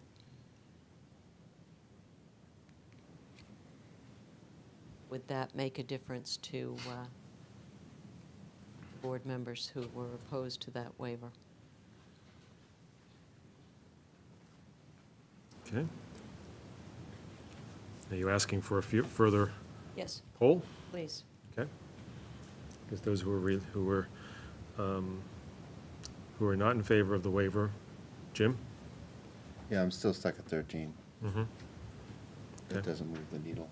Yeah. Mike? My issues weren't with the affordability, so it was more the density issues, so I would agree with Jim. Yeah, and again, I appreciate that. I was concerned, I'm also concerned with the density as well. So that would not change my, that wouldn't change my view. They could come back with 13 units of 4 bedrooms and have more bedrooms. Right? So I just have a hard time getting so hung up on that number. It wouldn't. Or 16 and reduce the bedrooms from 3 to 1 on some of them. Well, Tim, you couldn't though, because then you'd have to go up and make bigger units, and then you'd have to do your setback, and then you couldn't necessarily More fit vertical them. space. They could Correct, build but you'd have to set back, so Or make just, very yeah. tiny bedrooms, since we can't Yeah. So, constrict the size of bedrooms. well, I'm you just can, saying- in Massachusetts state code, you can. Yeah, I'm just saying that,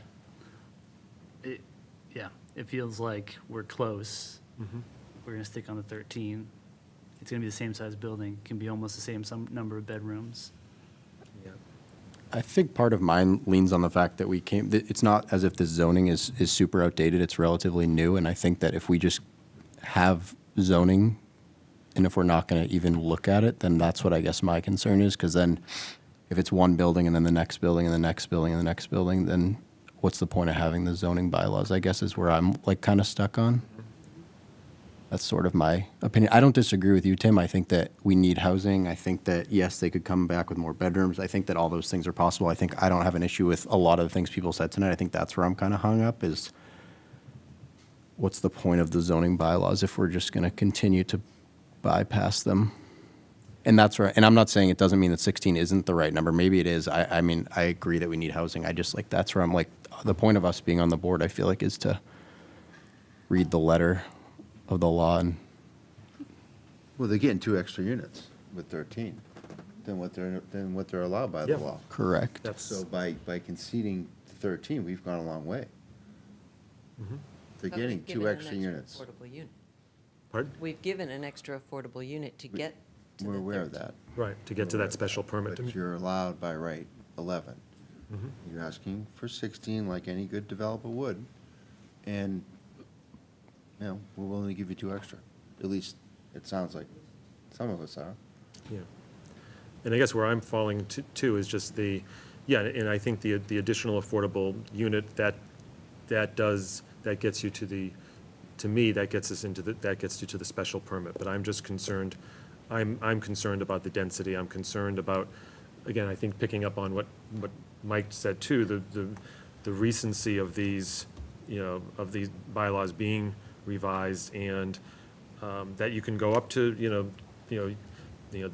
the density can go up if, for special permit purposes, and I just don't, So I'm really, I'm kind of, again, this is a very, these are never easy, but I just don't see the, I think just going, I feel very good about 13, but I don't see going beyond.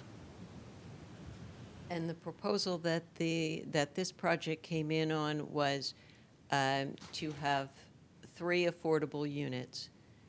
And that gets us to the special permit level.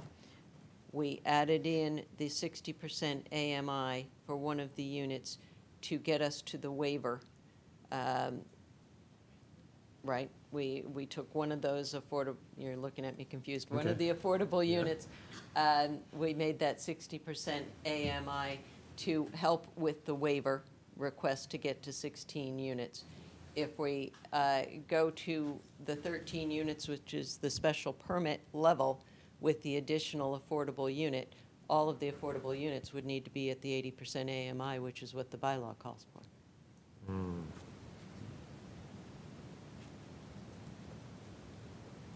I know when we did the zoning, going back, just looking at the different sites, and we talked about the 145 apartments, that was a 40A. And that came in. 40R. 40R, I'm sorry. No, that's fine. 40R. And that came in, it was kind of a unique situation. That was kind of the precursor downtown. And then when we studied the downtown area, the primary focus for the MBTA zoning was that main thoroughfare, starting at the old fire station all the way to 128, right? So the main focus on that was, building up that downtown area so that we could attract more residents, mix of a first floor retail, 2 stories above for residential. And then as that legislation went along and progressed, we started adding and expanding it now into the neighborhoods. But we didn't want the neighborhoods to be as dense as Maple Street and High Street because we had more residents. So we had different names for those zones, and therefore we had a situation where it's not going to be just like Danvers Hardware. It's not going to be just like, the apartment was its own, the 145 Maple Square was its own animal because it was tied to transportation and all that, which disappeared. So the intent, my feeling on the intent was when we got back into Essex Street, which is at the very end, the perimeter of that zone, was to not have it as intense as we had on Maple and High Street, because it's not as business oriented, because now you're getting into the neighborhoods. But the feeling was, well, we've got some mix of, some commercial in those neighborhoods, and and a lot of multifamily zoning. We have the 5 and 6 units in some of the buildings. But I think the intent was clear in my mind when we were studying that and voting on it, was to try to not make that street, Essex Street, as dense as we might on the downtown thoroughfare. But it's the same district. It's DTC Core. No, It's but the it's same district as Danvers Hardware. Yeah. The red. The red is the core, and the yellow is the live work. So we're right next to the live work. Yeah, but we're still in DTC Core. I We're understand still in that, the but we're same as Danvers Hardware. that was included because of the commercial building, right? But It was included. right, because of the Danvers Pharmacy or dentist building and all that, because it was commercial. So that's why that was extended. But my feeling on the intent, and I'm just telling you, my feeling was that we wanted to be less intensive, and that's why we had the other zoning. Right, I agree with you. In the Live Work Luke, can you District, pass? is not where this project is. It's abutting it. Could I make a recommendation? Because I think one thing that concerns me about this is we're being inconsistent with what we did with Danvers Hardware. I think we had almost the same package. They asked for a waiver, we approved it. That doesn't mean that our hands are tied, that we have to approve it here. But if we're going to negotiate now, well, what is the sort of clawback of public realm improvements that get them to just special permit and not waiver? The economic difference between trees and sidewalks and affordable units is pretty vast. And so I'd like to line up how many more units did they get at Danvers Hardware, what did they provide for that, and what are we talking about here, just to make sure we're being consistent. And I don't think that we might have that information in front of us right now. I could quickly gather that, but I mean, I think, yeah. Well, it sounds like we should probably continue to the next hearing. Well, anyways, if we're not ready to approve as is. Not to speak for the chair, but that does seem to be the vibe. Yeah. Well, I think I think where I sit on that is, I mean, I know, I think each project does kind of sit on its own, to be honest. I don't think that this not to take away, but I think we're being inconsistent with what we're doing here. I don't know that like we should be, I don't think that necessarily like each project, it's like there I should think be. every property stands on its own. I think Right. every I don't property think stands on that, its you know, own. if- What's being demonstrated, Danvers Hardware, I think, had other aspects that it was the utilization of the historic building that was nearby as well. I think it covered frankly, I think a more, vast area than what's covered here, which is more of a defined, sort of almost like, landlocked area.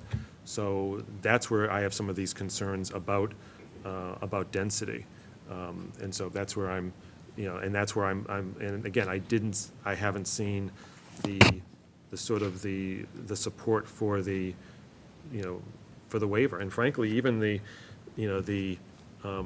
special permit, I mean, you don't get an automatic up to 13. It's up to the maximum established by the table. So Right, and I'm not if they start advocating- pulling sorry. away other aspects in terms of the affordable units, that understanding that was meant to be, I guess, responsive to the waiver request versus responsive to the special permit. The special permit talks specifically about additional affordable units. Yeah, and I don't mean to advocate for, I'm just saying if we're going to get back to the special permit number, that feels like a tricky spot to get to in the moment right now. I would like to have the information just to see if we're for being consistent. informational, so it's not that I want to dive into it, especially at this time, but the Danvers Hardware required 4, and they provided 5, so 1 additional. Well, I'm talking about what was the density that they went above. The waiver was a significant, Significantly greater waiver. The special permit number was 20, and they were approved at 30. So. 28. No. It was a waiver, we got 8 additional. Yeah, it was spread out over different buildings, but it was. There was 8 in the rear. It was 8 in the rear and 22 in the front. Right. So a total of 30. When the special permit number was 20 units. And so, just for context, every project sits on its own. It's not precedent. It's a special permit is a particularized decision, but they, in that instance, they needed to provide 4, and they provided 5. So 1 additional, which is similar to this. So for context. Okay. All right. So it looks like then, so you're proposing to move forward with the 16 units as proposed with 2 of the 3 units, of the 3 affordable units being at 60%. That's what I proposed, and we polled the board, and it didn't seem like we had the votes for that. Right. Is that correct? The other item I proposed was 13 units at all 3 at 80% AMI.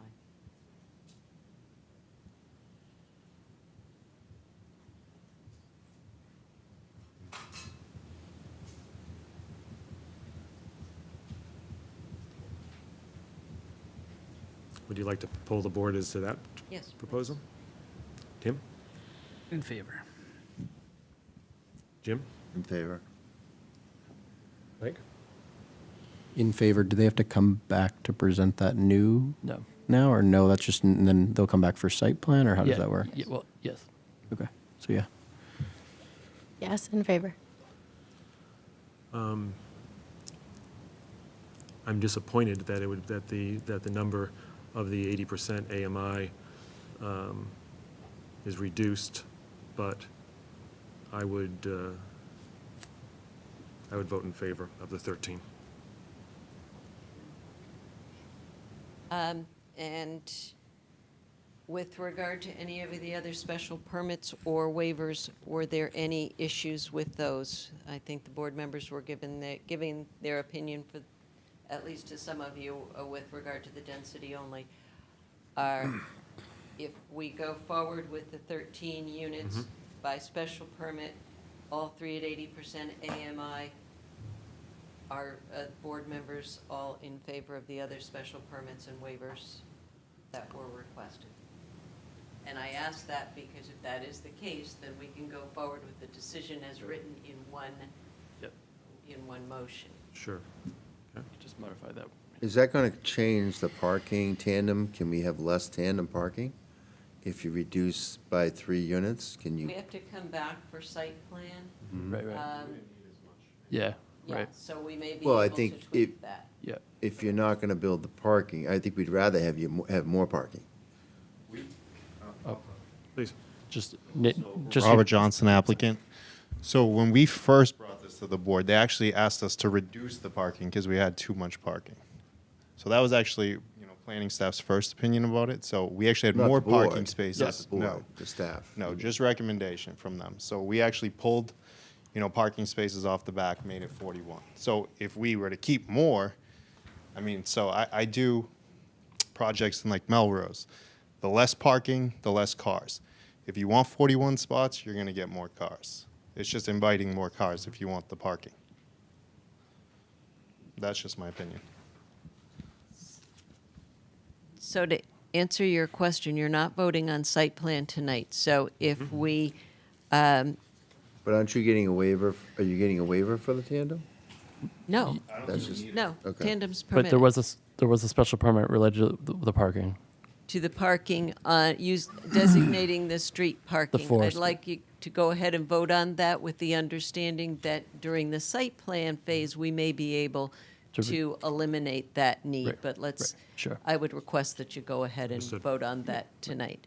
So were there any other issues with any of the other special permits or The waivers? only other thing I want to make sure of and be sure of, all right, with respect to the special permit, is the, let me just see here, I just want to, pardon me, it's late. I just want to see in terms of the, the special permit in addition, so in terms of the number of affordable units for special permit, but also we would remain and I would insist on remaining the replacement of the existing sidewalk as well as the street trees. These were the additional, the additional sort of part of the special permit.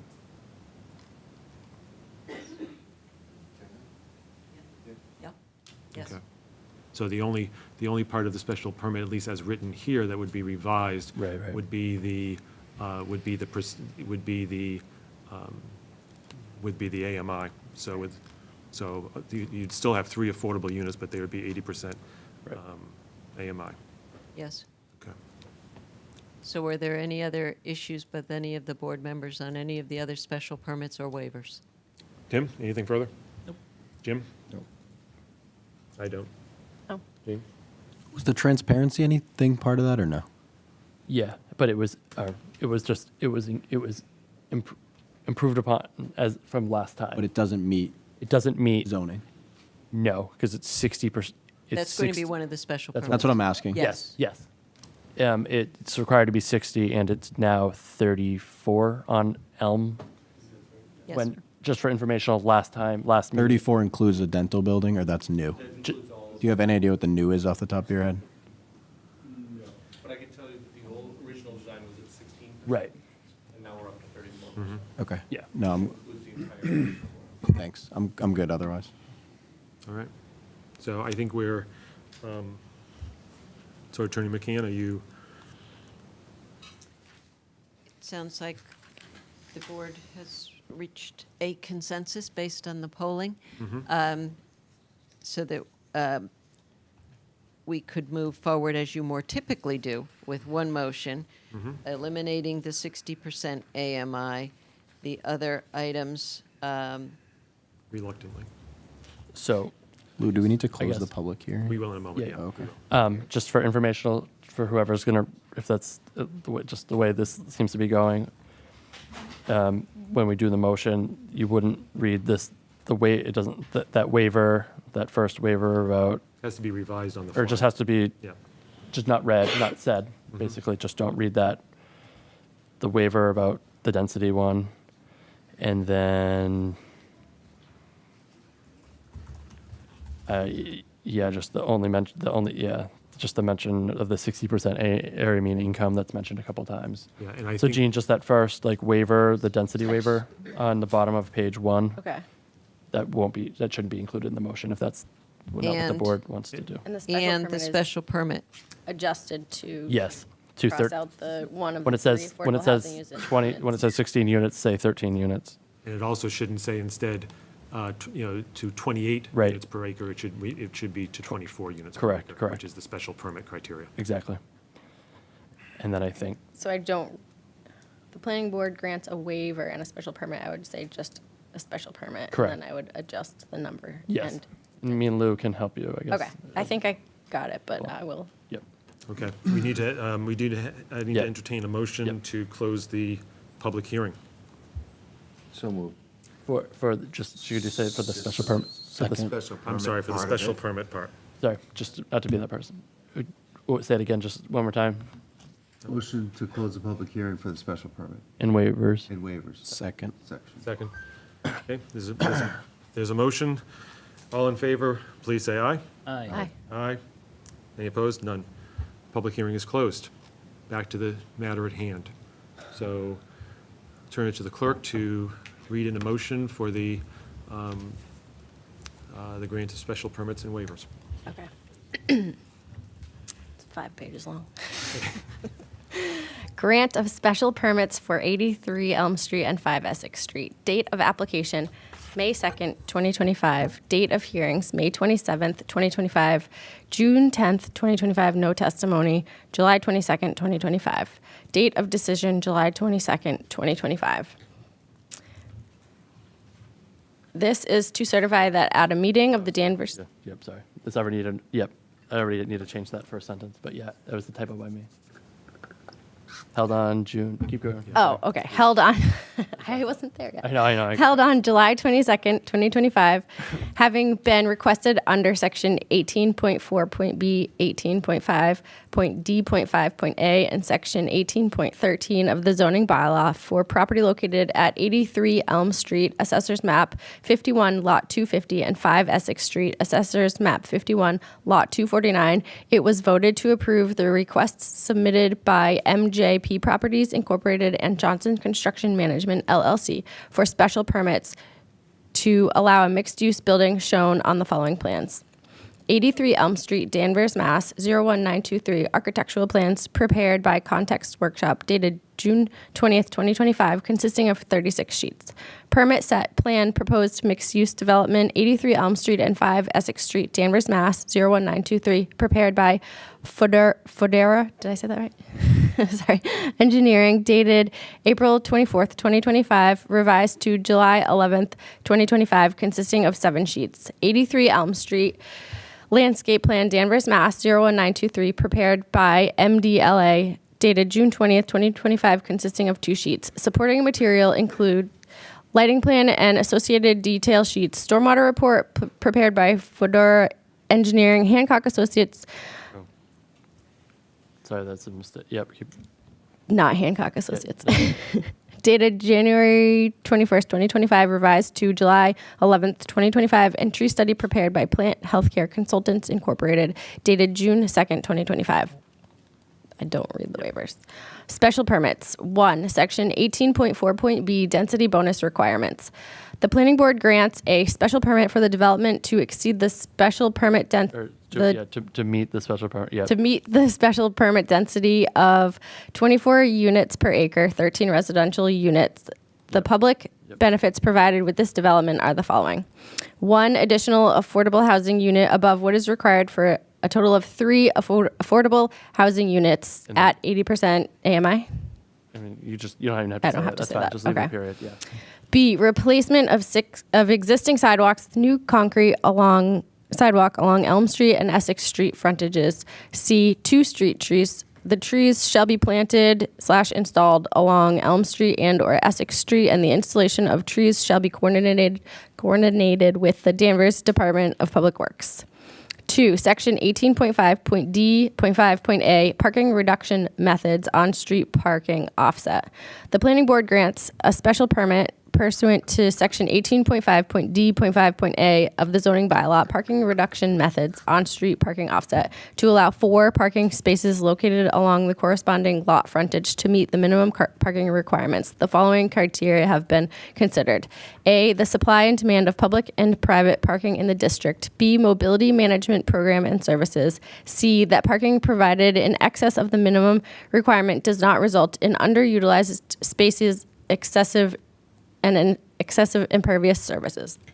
3, section 18.13, design special permits. The planning board grants a special permit pursuant to section 18.13 of the zoning bylaw, design special permits, and finds that the following criteria have been satisfied for varying from specified requirements associated with the development, site, and building design set forth in Section 18. A, consistent with the purpose of Section 18 in general. B, consistent with any special permit eligibility requirements as indicated elsewhere in this Section 18. C, social, economic, or community needs are served by the proposal, such as expanding housing choices. D, adequate safety of traffic flow, access, parking, and loading are provided. E, adequate utilities and other public services are provided. F, positive impacts on pedestrian comfort and safety. G, potential fiscal impact, including impact on municipal services, tax base, and employment are positive. And H, such relief shall not result in substantial detriment to the CBZD or surrounding neighborhoods. Do I have to say that out? Character-based zoning district? Okay. The variations in design from the design specifications stated in Section 18 are as follows. A, Section 18.7.7, mixed-use building.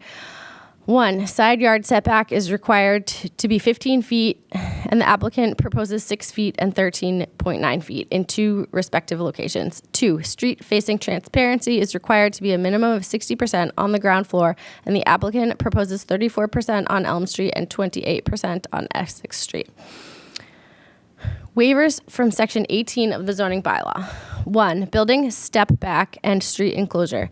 18.6.e, building step back, requesting a waiver to allow the building to be over 35 feet at the street right-of-way line. The planning board grants a waiver to allow 35 feet 10 inches in height at the street right-of-way line with no step back. 2, pocket park playground design standards. Section 18.8.b, 10 outdoor amenity space types, pocket park / playground, table 18-9, requesting a waiver from the required number of trees to be planted, 23 trees, in the pocket park / playground. The planning board grants a waiver to allow the 17 trees to be planted in the pocket park / playground where 23 trees are required. Zoning regulations of the planning board. The planning board finds the project to be in substantial compliance with Section 7, character-based zoning district design standards of the zoning regulation of the planning board. Conditions of approval. The project is subject to the following conditions. 1, prior to issuance of a building permit, this special permit decision shall be recorded at the Southern Essex Registry of Deeds. 2, prior to a demolition permit being granted, the applicant must submit a construction phasing and sequencing schedule to be reviewed and approved by town staff. 3, prior to the issuance of a building permit and pursuant to Section 18.11.d transportation mitigation fee of the Danvers zoning bylaw, the applicant and or property owner shall provide a payment of 25% of the $78,627 transportation mitigation fee associated with the new square footage, 26,209 square feet times $3 per square foot of the increased net floor area. The remainder of the fee must be received in full no later than the issuance of a certificate of occupancy. If the net new square footage is modified, the payment amount will also be amended. 4, the applicant shall replace the existing sidewalk with new concrete sidewalks along Elm Street and Essex Street frontages. 5, the applicant shall provide 2 street trees. The trees will be planted / installed along Elm Street and or Essex Street, all to be coordinated with the Danvers Department of Public Works. 6, prior to the certificate of occupancy, the applicant and or developer shall provide 3 affordable residential units. 2, does this need to be changed? Yeah, you just delete that part. Okay. You could just say the applicant or developer shall hire, blah, blah, blah. The applicant, Yeah, right. The applicant and/or developer shall hire a monitoring agent, prepare and sign a regulatory agreement that is filed at the Registry of Deeds, and provide a marketing plan to the town of Danvers. The applicant and/or developer shall ensure that the 3 affordable residential units are added to the state's subsidized housing inventory. If the number of net new residential units is modified, the unit contribution and/or payment amount will be amended. 7, prior to a certificate of occupancy, all public-related items, including but not limited to the new sidewalks, repaving portions of Essex Street, must be complete to the satisfaction of the town, Danvers Department of Public Works. 8, the applicant will work with planning staff to implement water conservation measures, such as but not limited to rain barrels for the purpose of irrigation in the Pocket Park. 9, the applicant will satisfy all the comments in the Danvers Engineering Division memorandum dated July 17th, 2025. 10, the applicant will satisfy all the comments in the Danvers Electric Division memorandum dated May 27th, 2025. 11, the applicant will work with planning staff to create a formal snow removal plan. 12, the tandem parking spaces shall be utilized for the residential units only, and both parking spaces shall be assigned to the same residential unit. 13, employees of the commercial tenants are required to park on-site in the covered parking. Employees are prohibited from utilizing the parking spaces along the frontages of Elm and Essex Street. And 14, if there are any changes to the approved plan, the use or the conditions on premises, planning staff will review. If deemed a major change by staff, the applicant will have to apply for a modification to the application to the special permit. Any approval of these special permits shall lapse within 3 years from the grant thereof if construction has not begun by such date. Thank you, Jean. Motion has been made. Is there a second on the motion? Second. Second by Tim. Any motion's been made and seconded. Is there any further discussion? Hearing none, all in favor, please say aye. Aye. Aye. Any opposed? None. Okay, so the special permits and waivers have been granted. We still need to move to continue the public hearing on the site plan review. That's correct. Is that what your Yes. motion? Okay. Yes. So I'd like to entertain a motion to continue the public hearing on the site plan review part of this application for 83 Elm Street and 5 Essex Street. So moved. But just Do we continue need a to a date? date. Oh, I'm sorry. Yeah. Is August 12th okay? I mean, well, that's our next meeting. Our next, How many things are on that agenda? There's, August 12th, I think, is getting kind of full. it is, what, sure, I don't know. Would you, how about the second, do you have a second meeting in August? No. No, we do not have a second meeting in August. we have a meeting. September 9th is the next one. September 9th. September 9th. Per Stephen's comments today, he's looking for groundwater, testing to determine elevation. So I think it's gonna take longer than 2 weeks to get that. Okay. Plus, we haven't bought the property, so going to the seller at the moment and say, hey, we're gonna rip up your asphalt and start doing borings is usually a sensitive topic until you close. We're gonna need more time for that. Okay, I would defer to you. The default obviously is the next meeting, but if you want September 9th, we should say the motion, like, with the set date. Yeah. You gotta speak into the mic. Oh. It's taped. Oops. Did you want me to talk? Oh, before? Sorry. Yeah, could you just go and just identify yourself again and just. Robert Johnson, applicant. Okay. That's all I had to say. So our motion should be Motion to continue the site plan review to September 9th. 2025, okay, yeah. Second. 2025. Second. Do we have to extend the action date? No, we don't do that anymore. It's just a public hearing. Okay. All right, so a motion has been made and seconded to continue the public hearing on the site plan review part of 83 Elm Street and 5 Essex Street to the planning board meeting of September 9th. You looked at, that was definitely the date on the meeting thing. Unless my work calendar's wrong, but I hope it's not. All right, hold on. Tuesday, September 9th, yeah. Okay, that's fine. Just give me, Second Tuesday, give me right? 10 Second Seconded, but we're Tuesday, just right? checking, making sure. Just give me 10 seconds. It's the second Tuesday is September 9th, so unless there's some reason that gets, I just sent it to Lou. I'll look in an email. does Labor Day throw anything off? Lou. It's a long night. I'll be likely participating remotely from that, for that meeting, on work travel. Cheyenne, Wyoming. Ooh. It's a fun one. You get to go to all the cool places. Every once in a while. Yeah. National, One second. National Association of State. At least the meeting will end at an early time for you. You have a 2-hour time difference? That's true. It's only 8:45. Okay, yeah. Is it it's 3 hours September long or 9th. 2? Okay, so we're all set. September 9th? September 9th. Okay. Okay. So been moved and seconded. All in favor, please say aye. Aye. Aye. Aye. Any opposed? None. Okay. Josh, agenda. What's that? Minutes. Minutes Thank Yeah, we you. have a minute. for you guys. Okay, thank you. We'll see you soon. We want to do the minutes? Yeah, but why don't we, do we have the minutes here? Yep. Yeah, you just leave it there. Thanks. Would people like to vote on the minutes, or we want to table it for our next meeting? Yeah, folks, Yeah, we can vote on it. I'm fine with vote on that. it? Yeah, either way. Okay. Okay, we have our, these are the minutes from the planning board meeting from June. June 10th, I think. Yep, June 10th, 2025. I believe that we were all present at the meeting, in person or remotely. So can we, so I'd like to entertain let me see here, I'm just trying to see. Yep, I think we're good. So, Move to accept the minutes as written. okay, move to accept by Jim. Is there a second? Second. Second by Jean. Any discussion? All in favor, please say aye. Aye. Aye. Opposed? None. Okay, minutes have been passed. So just for agenda items for our, You sure you want to get into the next meeting already? let's go and, What do we have to look forward Give me your best auctioneer. Okay, so 12 and 17 Cherry Hill Drive. Would you still be interested in doing a site visit? Which is fine if you wanted like to. to, yeah. Does anyone else have any interest? Which it's fine if you do not. It's just the applicant to offer yeah, just a site visit.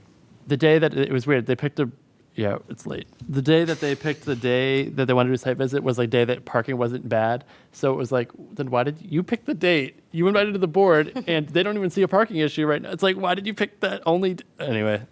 Okay. So it was good you didn't go that day, but we ended up having 2 hours there talking about wetlands and with the Concom and all that. So it was very hot. So so you that's didn't at miss the- anything. so that's at our So next that's an meeting. item, Okay. potentially, or likely. The Costco expansion, the building and the parking lot, the demolishing the hardcover, making it parking lot, moving, I know, pulling on Jim's heartstrings, hardcover. And then there's one more. The Raising Cane's at 200 Endicott. Right, the old Romy's location. The old, I was gonna say Mario. So or you're the one former before me. former Fidelity, Right. or whatever we want to call it. Canes, huh? Yep. So we'll be the they'll be the fried chicken capital of Eastern Mass. In a And then very we have another, Fast food row. What's No. that? Check's Place is up at North Shore Mall, and they're also maybe opening one in the Beverly Plaza by me, which is and we'll weird. have one, and we have one further agenda item. We do. That the town staff was contacted, and I was contacted through town staff to ask by Mark Zuberik to be placed on the agenda for a discussion of post-town meeting zoning bylaw concerns that they had, and as- Related to those citizens petitions. related to the citizens petitions, and as under the discretion of the chair, I allowed him it will be a limited discussion. I think we limited a time limit to, I believe, 30 minutes along with comments and such, about 45 total, not to exceed. So, What is there to discuss beyond what we discussed when the petition was in front of us? he wanted to have a discussion post, after town meeting with concerns that that still remain after town meeting. Where does he go on the agenda? I guess Lou and I could decide, but probably the beginning, I would assume. Does he get the beginning? Because I know we talked about this before, Mhm. years, that if a person in the public wanted to talk, they would get in before the, We probably would put him first. Yeah. Is there a new petition? Is there a No, that's presentation? what I don't understand. How does he have the right Can anyone ask for an agenda item? You I you think can, you yes. can. You Yes. can. You technically can, but I mean, it's already been shot down by us and the town meeting. I understand Those that. things are true. Yeah. I don't know. I'm not suggesting it for this one, but in the future, can we move things around so that certain meetings aren't as busy, or is that not really allowed by? Well, Oh, I could, you have I to mean, vote on them in a certain time period. but Right. But we usually have a pretty good idea, like next meeting has multiple long items. Is it, I'm not saying we do that for this thing, I'm just saying in the future, maybe we try to well, I do always, not be here till that's always the 11 goal. o'clock. I think that was the, I think I that don't- was, I don't, I, Things came up quickly, it sounds I like. understand you folks where you sit. I do try and not do that. I mean, you sit here with Yeah. us. I think there was, So- and I think so- there was an But you get agenda paid. item, there's an agenda item that's on the August 12th agenda that wasn't that was going to be potentially on this agenda. Yeah, no, I totally So understand. think I mean, it's even agenda- tonight, 12 and 17 Churchill Drive was supposed to be tonight also. Right. And we didn't even talk about the site plan for Right. thing. We only got through one of the things. But again, I made it very clear, and I will make sure to September's enforce a, it. you know, And also make sure to enforce in terms of a time limit in terms of this Yeah. as well, because I do want to be respectful of, I want to be at the same, I want to be respectful of, members of the community who have concerns they want to raise, but I also want to be respectful of your all's time as well. yeah, I do always try and think of you all for Well, I setting. can tell the- you, I've presented in front of other boards in the past, and they have strict time limits. Yeah. That if you're presenting, Yeah. essentially, you've got about 15 minutes to present. I don't care if you got 20 people there, that's your time, and then you have audience members repeat it, you cannot. Yeah, right. Right. I So, think you'd be out of here in 2 hours, Right. not 4 hours. that will probably be the issue with that one. Is just new comments. You know what I mean? New commentary. you know. Yes. I don't know if that's a great precedent, but. We also go back to 2 meetings a month. That was probably the issue. Like, yeah, the 2 summer meetings. The thing is, last summer was great. Last summer I don't know was if we met. very- I don't even know if we met. Oh, it was. I don't want to the jinx. I don't want to jinx Beginning it. of chair, it was just like, this is. I don't wanna this is jinx it, nothing going but- on. It was very. So that's the thing. But then it's looking like September. If we have that, it looks like we are going to have a bad meeting in August. But I don't see that like Yeah. again for a while. Okay. But I do always try not. Oh, Yeah. I push so many people. I I push wasn't so many suggesting people you off. didn't, I was just, You'd be yeah. I There's a trust lot you. of yeah. Push your people? I mean, sort of. Yeah. Oh, I bet all those folks wanted to be on this meeting that are on the next one. I was like, no. Okay. Well, it's not enough time to. Well, we appreciate your. I'm sorry, I can't tell. Are you guys done? Move to adjourn. move to adjourn second. Yeah. Okay, there's a motion to adjourn made by Jim, second by Mike. All in favor, go please say aye. Aye. Yeah. What is it? Aye. Aye. Any opposed? We've None. never had Thank this you, meeting for- Danvers. I think that'd be like- Make sure for your guys' TCAT literally had to kick us out. TCAT's like, I'm good. Like, we're good, right? Thank you, everybody. Yeah. that? Suggest every meeting we still do food at this thing.